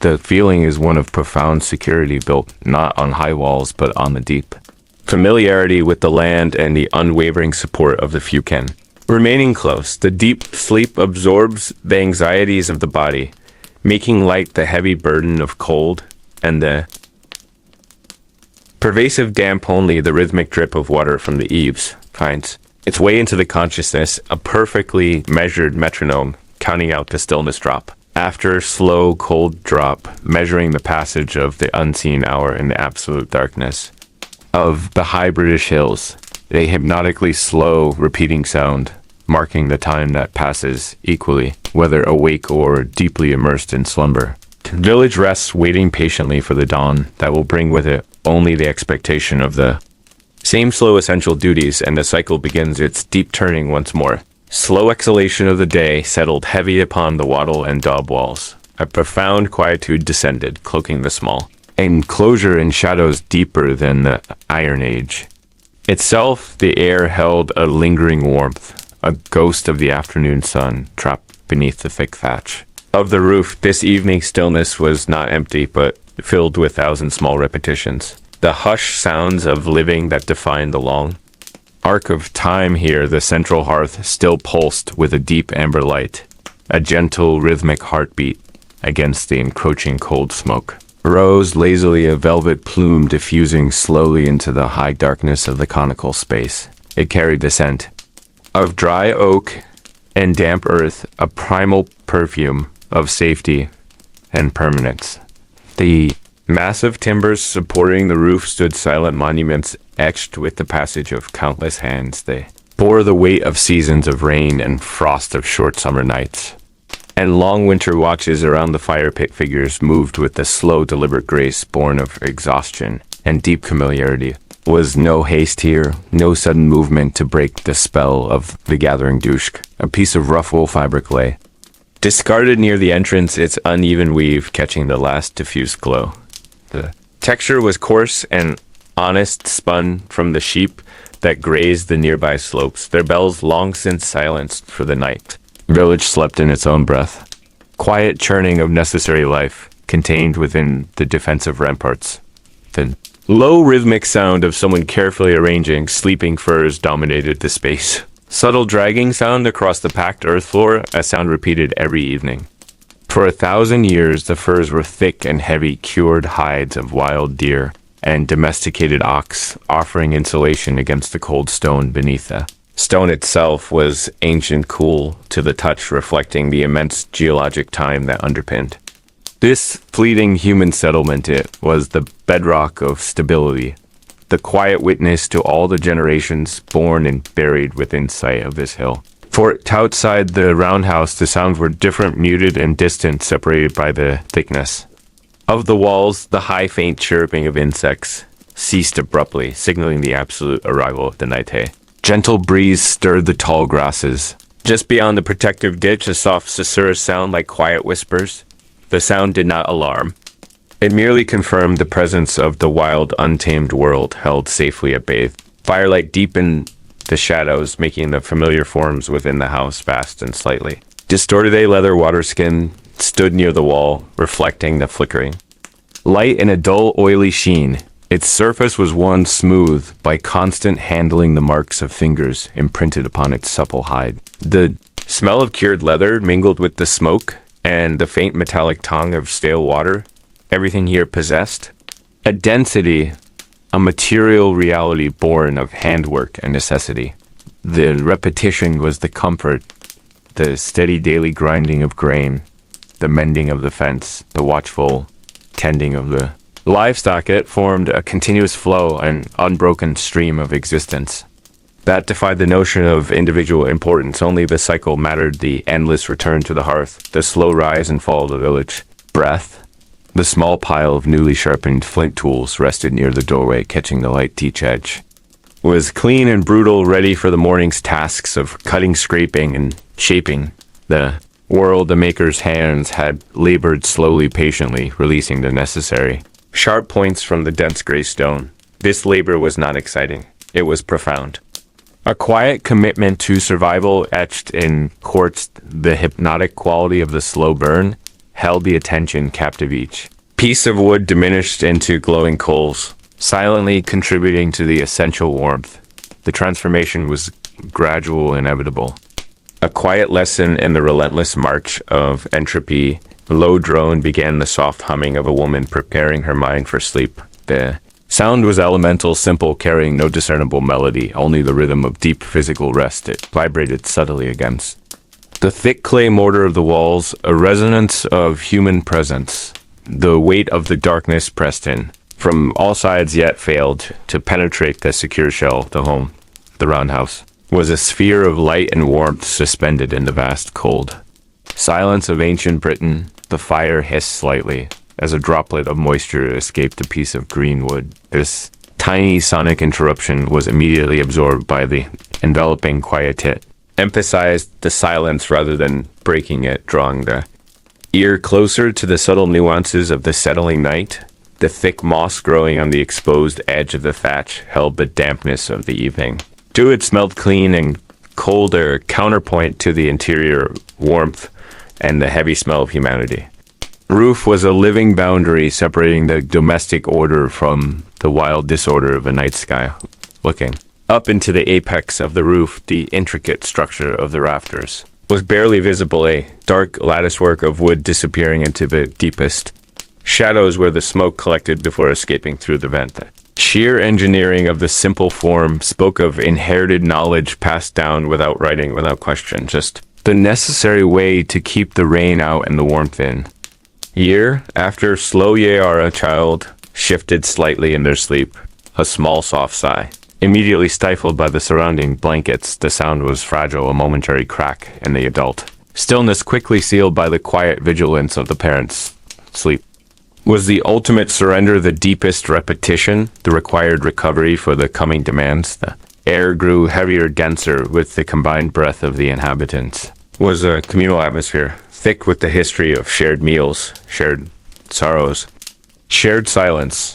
The simple woven mat upon which the figures rested offered minimal cushioning, its rough fibers scratched softly against the skin, a constant subtle reminder of the harshness outside. Comfort here was not plush, it was functional, a simple shield against the cold earth. The Iron Age clock ticked in slow sensory measurements, not in hours or minutes. It was the measure of the fire's consumption, the drying of the clay, the slow growth of the grain time. Was circular, returning always to the same tasks, the same fears, the same quiet satisfactions. The distant baying of a hunting dog echoed, once faint and hollow, swallowed almost instantly by the distance. Was the only intrusion of the outside world, a reminder of the wild edges always. Lurking beyond the clearings, the sound reinforced the sense of enclosure, the profound safety of the human circle. The palisade walls were dark, menacing silhouettes, seen through the narrow doorway. Upright posts stood, sentinel, thick timbers driven. Deep into the glacial till of the hilltop, they were the hard physical boundary between civilization and a primeval forest. The rough bark of the timbers still clung to the posts, smelling of pine resin and rain. The earth beneath the packed floor had absorbed centuries of footfalls, of spilled food, of small domestic accidents. It was rich, dark, and deeply trodden, an archaeological layer of continuous human presence. Step across it was a step through history, a silent recognition of those who had walked there before. The gentle crunch of ashes being smoothed near the hearth continued the slow, hypnotic rhythm, small metal shovel, perhaps bronze or beaten. Iron scraped softly against the cold stone rim. The sound was regular, deliberate, soothing, a preparation for the inevitable renewal of the flame at dawn. Light diminished, further pulling the focus inward towards the intense core of the heap. Faces turned towards the embers were relaxed, softened by the release of the days. Physical effort, their features were indistinct shadows catching the orange glow of the slow decay. A heavy scent of scorched tallow from the oil lamp that was recently extinguished still hung near the roof peak. It was the smell of temporary light, of expensive illumination quickly abandoned for the deeper dark only. The fire itself was permitted to burn long and slow, an economical source of necessary comfort. The small grinding stone used for crushing herbs and berries lay neglected near the cooking area. Its surface was stained deep purple and brown, a testament to the wild forage gathered during the day. Stone itself was smooth and cool, worn into a perfect concave by millennia of human industry. The weight of the stone felt immense, significant, a tool that bridged the gap between nature and sustenance. Absolute slowness of this life was its defining feature, its profound lack of acceleration. There was no urgency, only necessity met with methodical patience day after inevitable. Day, the sound of breathing became the primary auditory landscape, vast, deep, collective, and reassuring. The inhalation, the pause, the slow release, a cycle shared by every creature inside the thick walls, was the ultimate measure of peace, the unhurried metabolism of the sleeping clan. A single strand of straw escaped the tightly woven rush matting and floated gently downwards. It landed silently on the packed earth, a fragile trajectory observed only by the dim amber light. Its presence was momentary, irrelevant, yet it underscored the infinite small details of the settled space. The cooling ashes whispered faintly, a barely audible sigh, as they contracted around the remaining heat. The structure itself seemed to sigh, settling slightly under the weight of the accumulated dampness. The timber joints creaked just once, a deep resonant sound, quickly swallowed by the surrounding earth. This settlement was rooted, profoundly anchored to the specific coordinates of this fertile hilltop. It felt like a permanent fixture of the landscape, as eternal as the rising of the misty sun. Repetitive nature of the meal preparation earlier in the day played back in the quiet mind. The slow stripping of bark, the careful shaping of the simple wooden bowl, the gathering of water, these were the rituals that held the chaos at bay, the daily affirmation of the managed existence. The shadows shifted, becoming heavier, more opaque, clinging to the curve of the outer wall. They were the physical representation of the massive distance between this small light and the rest of the cold universe, yet the cold universe was kept out by simple wood mud and the watchful communal spirit. The thick layers of clay plaster covering the woven wattle provided excellent insulation. They were rough to the touch, uneven surfaces reflecting the hurried labor of their construction, but their texture offered a sense of organic protection, a smooth layer over the chaotic sticks beneath. The smell of freshly turned earth from the small garden plots just outside the doorway drifted faintly in. It spoke of future harvests, of the patient planning that preceded the eventual abundance. The anticipation was slow, deliberate stretching across the long waiting months of the year. A memory of the sun on bare skin earlier that afternoon flashed briefly in the semi-darkness, the sharp warmth of the midday high above the field where the sheep had grazed now. Only the internal hearth heat mattered, the necessary defense against the damp creeping cold. The simple wooden latch on the doorway was secured firmly against the night's unseen movements. A heavy bar of oak slotted into place, a final confirmation of the secure boundary. The click of the wood was crisp, decisive, marking the end of the day's interactions with the outside. This was the safe harbor, the locus of all familiar comfort in a landscape otherwise wild and unpredictable. The deep sleep beginning now was restorative, profound, a necessary retreat into the self. It was the ultimate surrender to the unchanging schedule of the Iron Age world. The fire continued its slow dance, consuming itself patiently for the sake of the sleepers. Each tiny flicker of orange light cast strange elongated patterns on the walls. These moving shapes were the only animation in the deep stillness. They were the ephemeral shadows of the spirit world moving softly across the rough clay canvas. The silence was weighted heavy with the sheer passage of time, not minutes, but centuries. Particular night was identical to the thousands that preceded it and the thousands that would follow, a continuous stream of repetition stretching backward into the deep fog of prehistory. The comforting monotony was the bedrock of survival, the quiet rhythm that ensured the dawn. The breathing deepened further, descending into the slow, rhythmic inhalations of genuine rest, a collective respiration of the village community bound together by the cycle of the hearth and the field. The ancient stones beneath the packed earth remained cold and silent, holding the deep geological history. They bore the unmoving witness to the ephemeral fires and the continuous, fragile lives built upon their strength. The only sound that mattered now was the low pulse of the ember beta, quiet, steady reassurance that the darkness had been contained for another night. Deep cold air settled into the bone marrow. Walked further into the sepulchral hush. Heavy slabs of diorite seemed to absorb all sound, swallowing our footsteps into the profound silence of ages. This subterranean domain demanded patience. A somnolent journey through halls of the deeply submerged followed the slow dripping water that served as our only clock. Each drop hitting the silt with a quiet sigh. Water tasted of dissolved quartz and forgotten. And in else it was the essence of the mountain itself, distilled by time of light of our single lamp was a fragile amber shield, pushing back the oppressive velvet of the primal dark. Moved now into a gallery lined with ancient pillars, each one carved from a single piece of polished black basalty surfaces were so smooth they seemed to drink the light whole, leaving only ghost reflections to flutter at the edges of perception. Searched for the subtle sign, the delicate anomaly. Break in the perfect symmetry of the ossified architecture of centuries had passed over this place like a slow geological tidal, leaving nothing but perfect order and an unbearable coldness. Then we saw it at the far curve of the curved corridor of the wall, that did not reflect the light correct light, absorbed the amber glow with a strange density. Visual black. Hole in the heart of the polished stonu approached with the deepest reverence for the hidden truth. Stone here was subtly different, a change in the graina. Slight shift in the geological matrix. It was a door not carved, but grown into the surrounding.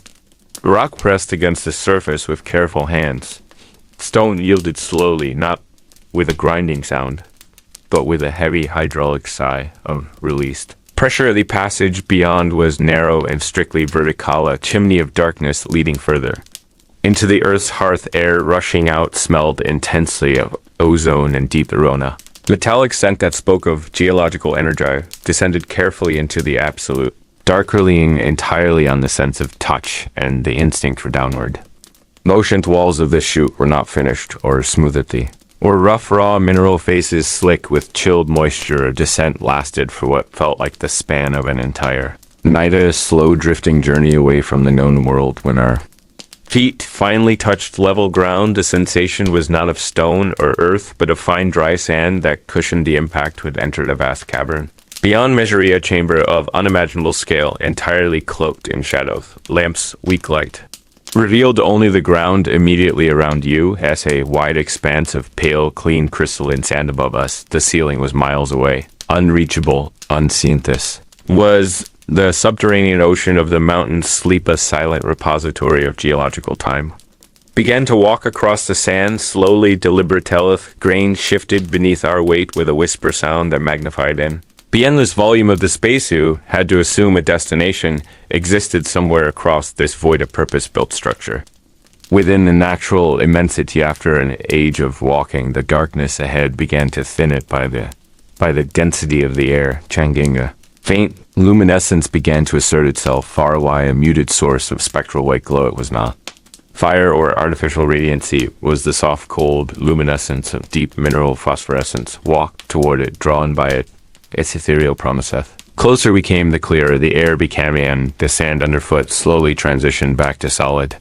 Ancient Sontis stone was different than the basalt above it. Was white marble veined with streaks of pure malachitia surface etched with precision and caraway. Were now standing on the threshold of the hidden sanctuary. Light source was revealed to be a series of carved basins filled with a slow glowing liquid that pulsed gently, a pale milky glow that washed the surrounding walls. Walls were covered entirely in writing glyphs or pictograms, but long, dense lines of intricate scripta. Language too old to be known to the surface world, letters seemed to swim in the cool light, telling a story of immense patience and tragic separation. Story spoke of a time when the sky had fallen, and the few chosen ones retreated beneath the sheltering rock. They waited here for millennia, for the sky to heal itself, living in the perpetual twilight of this great inner sanctumthi, sustained themselves on the slow, deep growth of underground moss and the purity of the constantly dripping mineral water. Their lives were measured in the cycles of the earth's slow hum, not by the swift, frantic passage of sun and moon. Read the history of their last king named Chushu, felt the call of the surface world, drawing him upward new. The sun was once safe to greet, but the transition was too sudden for his subterranean people. They had become creatures of the shadow, and the cool, deep sun's harsh golden light would be a poison to their eyes.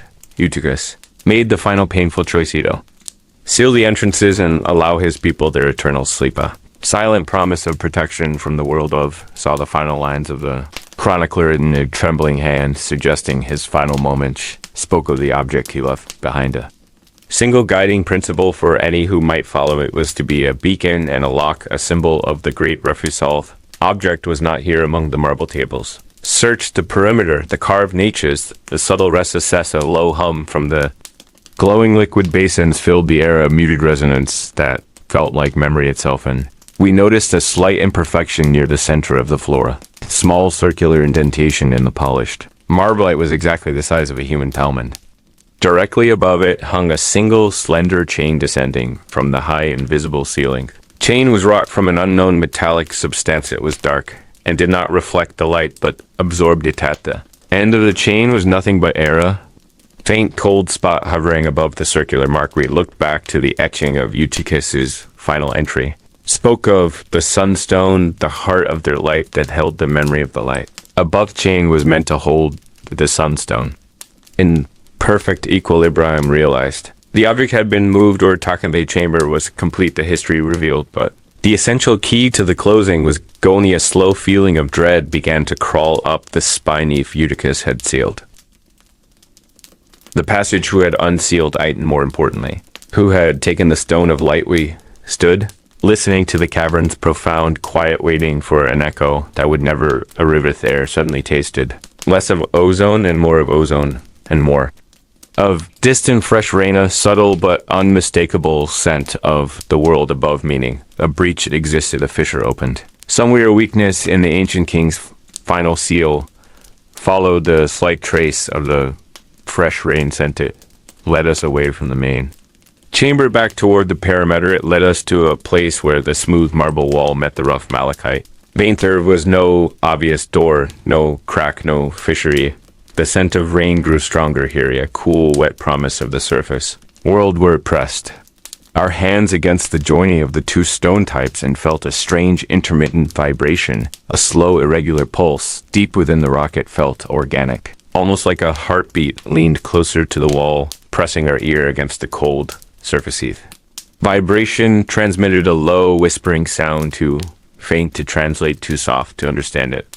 Was not words or language or wind, but a rhythmic, sustained exhalation of air, a sound that had been trapped for thousands of years and was only now beginning to leak out, trace the source of the sound to a single point, a small depression, barely the size of a thumbnail. It was not a drill hole or a fracture, but a perfectly circular, concave indentation like.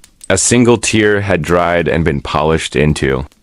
The stone one, we touched this tiny mark, the whispering ceased instant lion. The light in the phosphorescent basins flared, once a single pure white flash that hurt the ice one. Our vision cleared, the marble wall was unchanged, but the sound of distant rain was now overwhelmingly strong. It was as if the entirety of the ocean had been brought, and Earth's subtle indentation was still there. On the wall but next to it, a thin film of moisture had appeared, a tear of cold, pure water, slowly condensing on. The ancient stonite was not leaking from a crack, it was manifesting directly on the surfaces. The single drop of water grew, it began to spread, not dripping downward, but spreading laterally, turning the white marble translucent could see through. The stone as if looking through thick dark ice shield. Beyond the ice, there was Modion, a slow, swirling mist illuminated by a source of light. We could not see a light that was not amber or milky white, but a deep, strange, unsettling emerald green. Mist began to push against the translucent stone, and the whispering started low and continuous a sound of air. Moving through an impossibly small aperture stood, entirely still suspended between the history of the deep past and the uncertainty of the now breached surface heath. Veil of water on the stone thickened rapidly, yet though the green light and the swirling mist became indistinct, just a blurry promise of profound mystery. Wall was sealed, yet opened up ancient silence broken by the scent of the world above ye. In the green light lingered a soft, ethereal stain waiting on the other side of the thinning stone. Knew the path forward was now irrevocably altered by day. Not to the closure of the story, but into the heart of the mist itself. The warmth that clung to the packed earth floor slowly surrendered its final residue. The dark outside was not an absence of light, but a heavy velvet presence pressing against the woven walls. A deep hush settled upon the small cluster of round houses. A silence perfected through countless repetitions of this same slow fading. The peat smoke that had thickened the air throughout the day now diffused into a ghost substance, mingling with the cold moisture of the approaching dew. We were suspended in the very eye of the cyclical stillness, where time itself seemed to soften its sharp edges and drift into a long, shallow slumber. The shadows within the dwelling were rich and indistinct, dissolving the practical shapes of storage pots and grinding stones into pure suggestion. There was no need for movement or speech or even thought, only the patient acceptance of the deep enveloping kia, a single small ember perhaps, the size of a fingertip, still pulsed faintly near the hearth like a heart. Struggling against the finality of the night, it was an amber speck in an ocean of deepening indigo. promising the renewal fire but not demanding it. Yet this moment belonged entirely to the earth and the slow breath drawn by the ancient stone. Beneath the ditch rampart, we listened not for danger, but for the profound, unhurried mechanics of the Iron Age night. The settlement slept cloaked beneath the immense canopy of the British sky, indifferent to the distant rumor of Roman legions or the anxieties of the future. Everything necessary was contained within the curve of the palisade. The modest wealth of dried grain and the enduring hope held in the sleeping livestock. Memory of the day's ceaseless work, the scraping of hides, the turning of the spindle, the rhythmic hammer on the bronze, now faded into soothing oblivion. The worn surfaces of the tools leaned against the wall, whispering faint histories of use and necessity. She scratched each dent etched into the wood or bone. Was a tiny chronicle of survival passed down through the generations who inhabited this fixed space. The silence was weighted heavy with the accumulated quietude of centuries built upon the foundation of routine and predictable tasks. It was a beautiful monotony, this steady pulse of existence beneath the immense expanse of stars. We felt the quiet satisfaction that comes only from knowing exactly what the morning would demand and having prepared for it. Fully, the air smelled richly of damp straw, and the faint mineral tang of the nearby stream trickling unseen through the valley floor. No urgent calls disturbed the deep settling of the night. Only the occasional soft shift of the structural posts accepting the evening's pressure. It was the ultimate conclusion to the long saga of the predictable, the final dedicated entirely to the glorious tedium of life. Well lived we rested knowing that the wheel had completed its circuit for this day, and that nothing remained but the deep immersion into restorative emptiness. The vastness above us was a swirling, indifferent brilliance, the celestial map that guided the understanding of the seasons. And planting Orion now rode high above the ridgeline, watching over the defensive structure.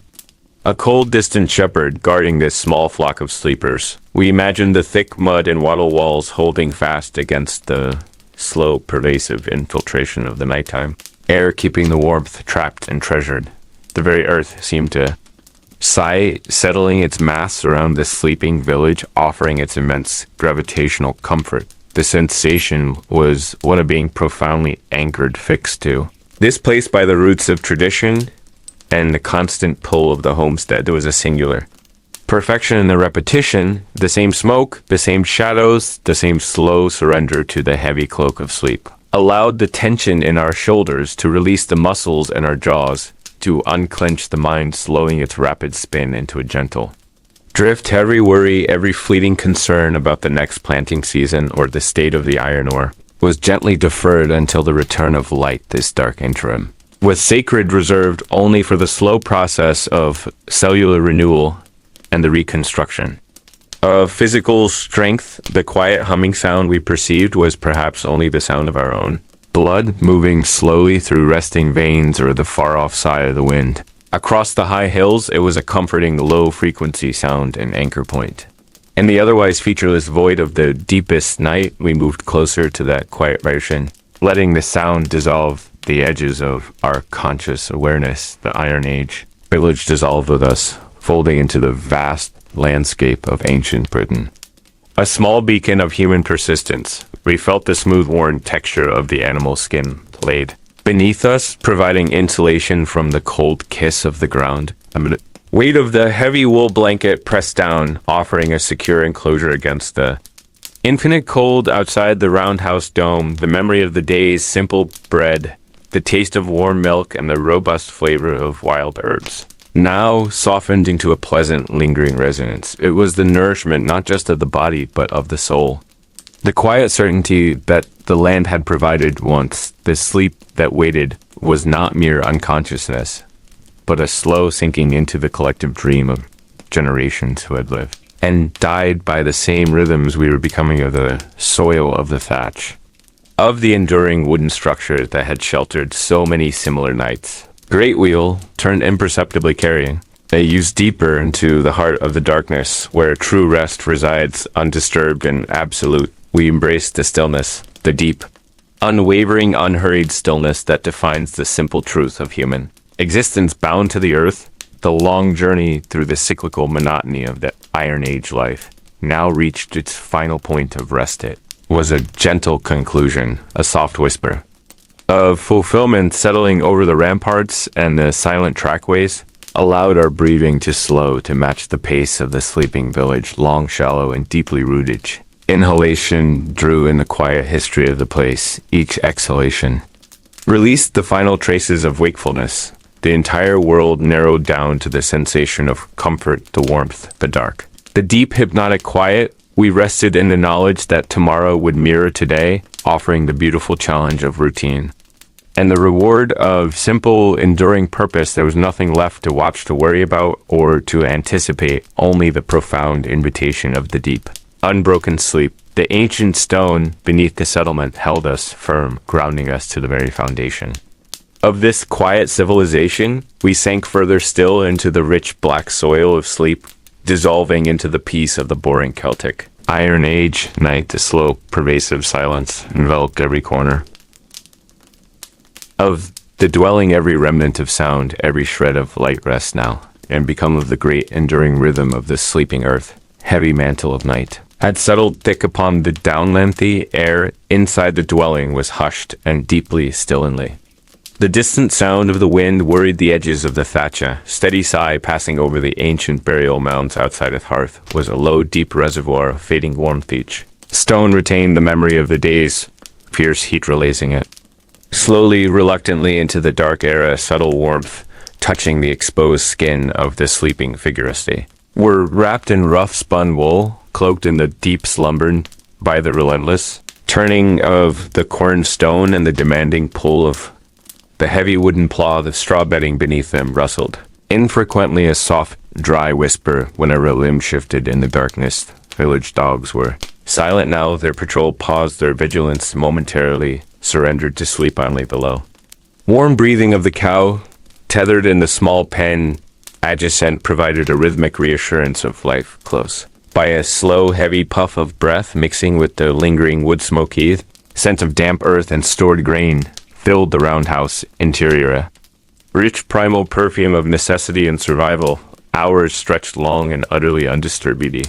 Minute indistinguishable from the one before. At a great slow pooling of time, where no urgency could penetrate to the weight of the earth pressed down gently upon the roof. The weight of the sky held steady above the hillfort, and the people were suspended in a profound and necessary stillness. They drifted in the dark ocean of unconscious Nesker by the slow, deep current of the Iron Age night dreams.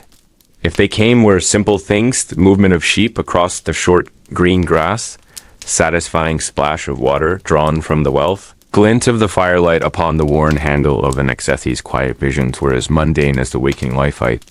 They were the very substance of Peacethi. Darkness was complete, yet familiar. It was not an empty darkness, but a darkness woven with sound. Faint drip of dew from the underside of the overhang, the subtle grind of the stored clay pots against each other as the earth shifted slightly in the profound cold. Silence was a dense velvet texture. It absorbed all sharpness, all worry, all frantic motion, leaving only the slow, steady beat of the life within. Deepest sleep is always found in repetition, and the knowledge that tomorrow will demand the same simple task, that the hunger will return and the sun will risen. The rhythm of the village will begin its slow, ponderous rotation. Once more, the oldest woman in the corner shifted her weight slightly, her breath catching on a faint dry sound, a noise quickly swallowed by the thick blanket of night air had witnessed perhaps 80 slow rotations of the sun, seeing the seasons turn from the pale green of early spring to the heavy copper tones of the autumn. Harvester's sleep was the deepest of all, weighted down by decades of knowing.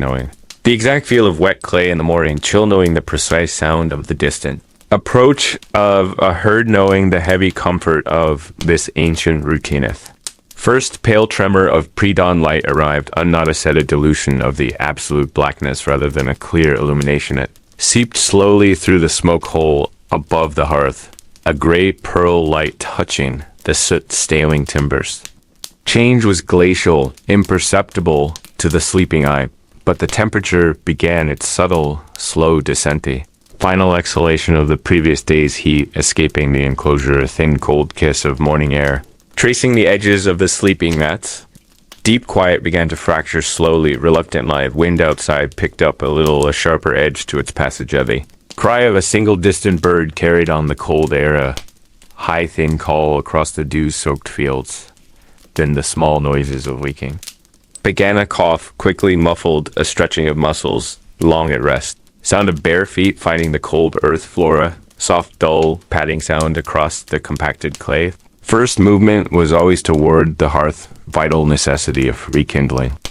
The slow forever banked ash must be moved carefully, reverently, for the faint pulse of the embers beneath fingers brushed aside the cool gray dust streveling the dull orange heart. Still glowing faintly, a fragile pocket of warmth preserved.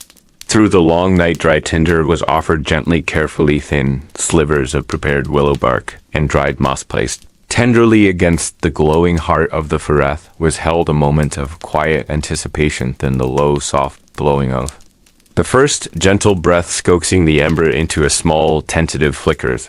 Smoke rose thin and straight, at first a pale gray ribbon reaching toward the smoke hole above its only exit. Smell of the new smoke was sharp and clean cutting through the stale air of the long night. It was the smell of morning, the true commencement of the day.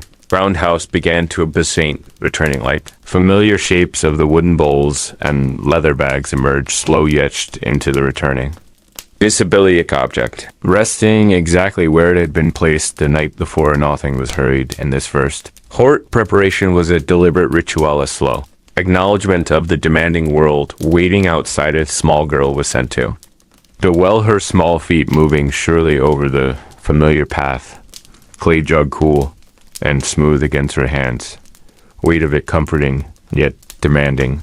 Well, shaft was lined with ancient stone, worn smooth by countless ropes. Water, when drawn, was black and cold and profoundly clear. It tasted of the deep aquifer of the earth itself, a crisp, refreshing shock against the morning palate. Fetching of water was the first act of communal duty, necessary bond between the people and the earth. Beneath them, back inside the roundhouse, the low fire was establishing itself. It began to cast a faint amber glow upon the interior, while chasing away the last lingering shadows of the night. Preparation of the morning gruel began the sound. The cornstone was the true sound of the Iron Age dia, slow, heavy, rhythmic grinding. Upper stone turning against the fixed basi. Dull, comforting, rasping sound that spoke of sustenance's grain kernels were tough, resilient, demanding to be crushed, releasing their fine pale flour slowly, grudgingly. Each turn of the stone required steady effort, relentless patience. Was the sound of persistence. The soundtrack of survival, a sound that had echoed across these hills for 500 years and would echo still for generations yet unborn.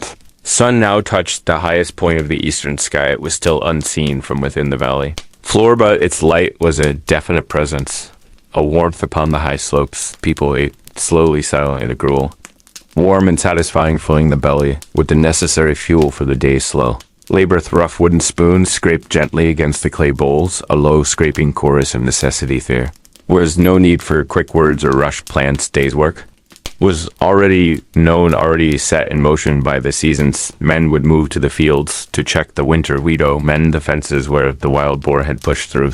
Women would prepare the wool for the spindle fibers, needing the endless slow effort of turning and drawing. This quiet, repetitive life was the deepest form of security. It was the antithesis of chaos. The rejection of sudden change was the strength of the unbroken circle, comfort of knowing that the tasks of the great grandparents were the same tasks awaiting the newest child. Feel of the iron tools was familiar and heavy, iron itself having been worked patiently at the forge, shaped by fire and hammer into simple, reliable forms. Axe head was dull, but true.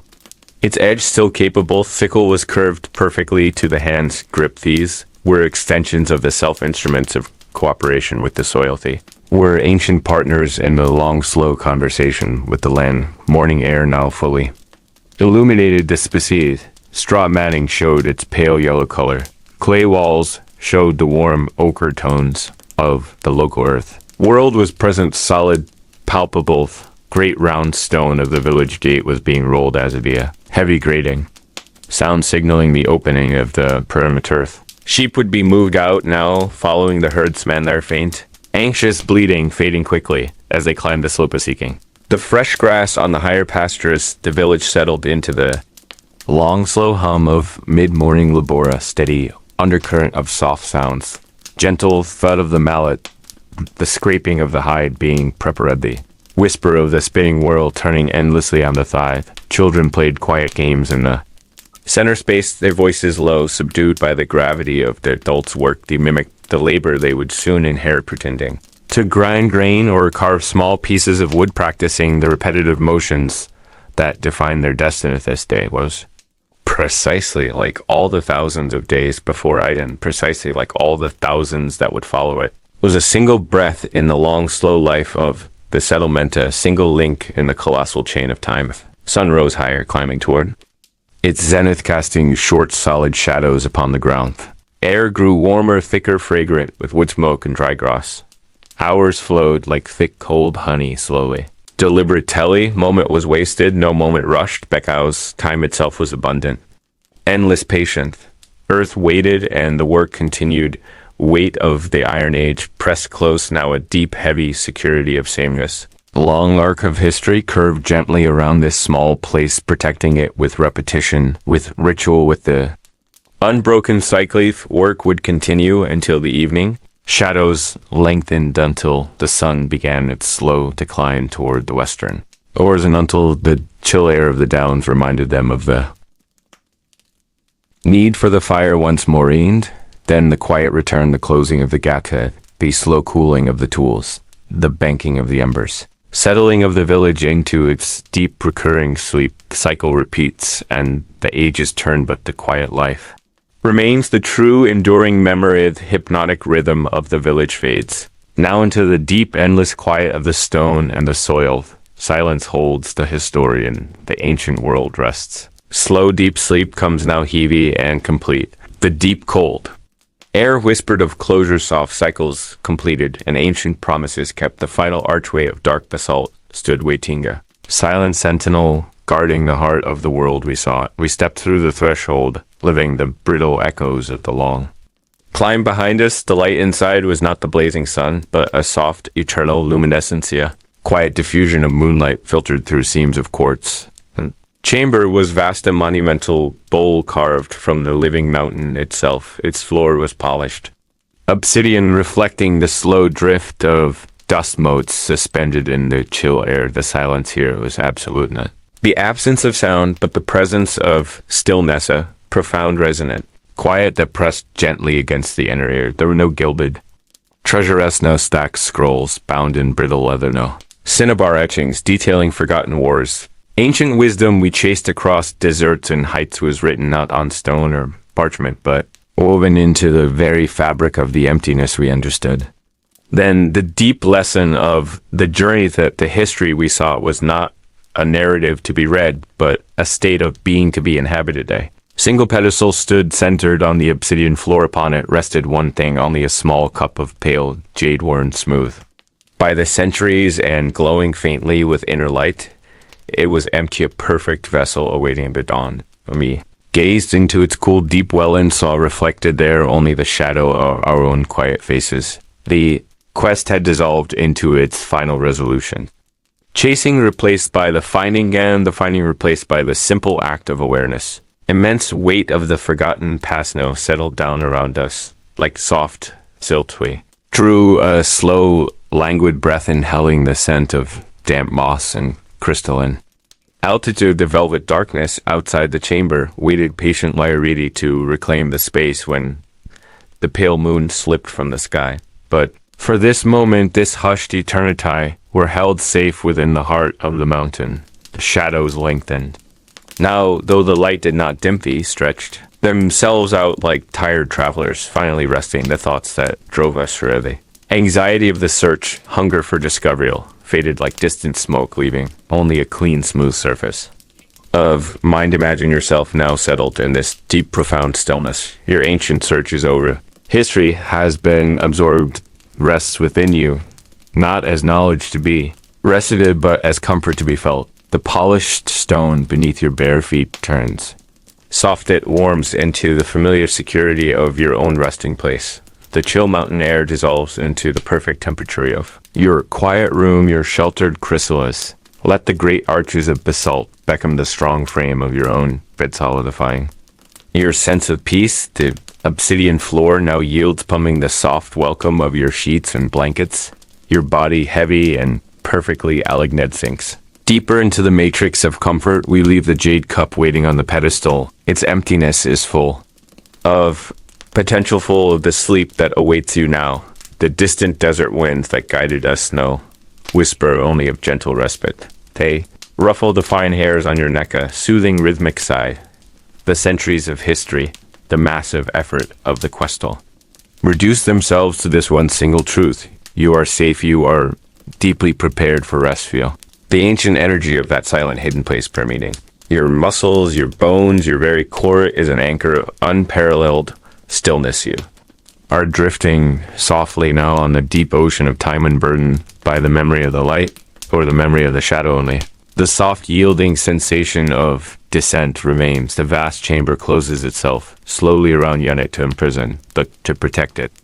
Is a blanket of soundlessness, a cocoon woven from the finest spun night.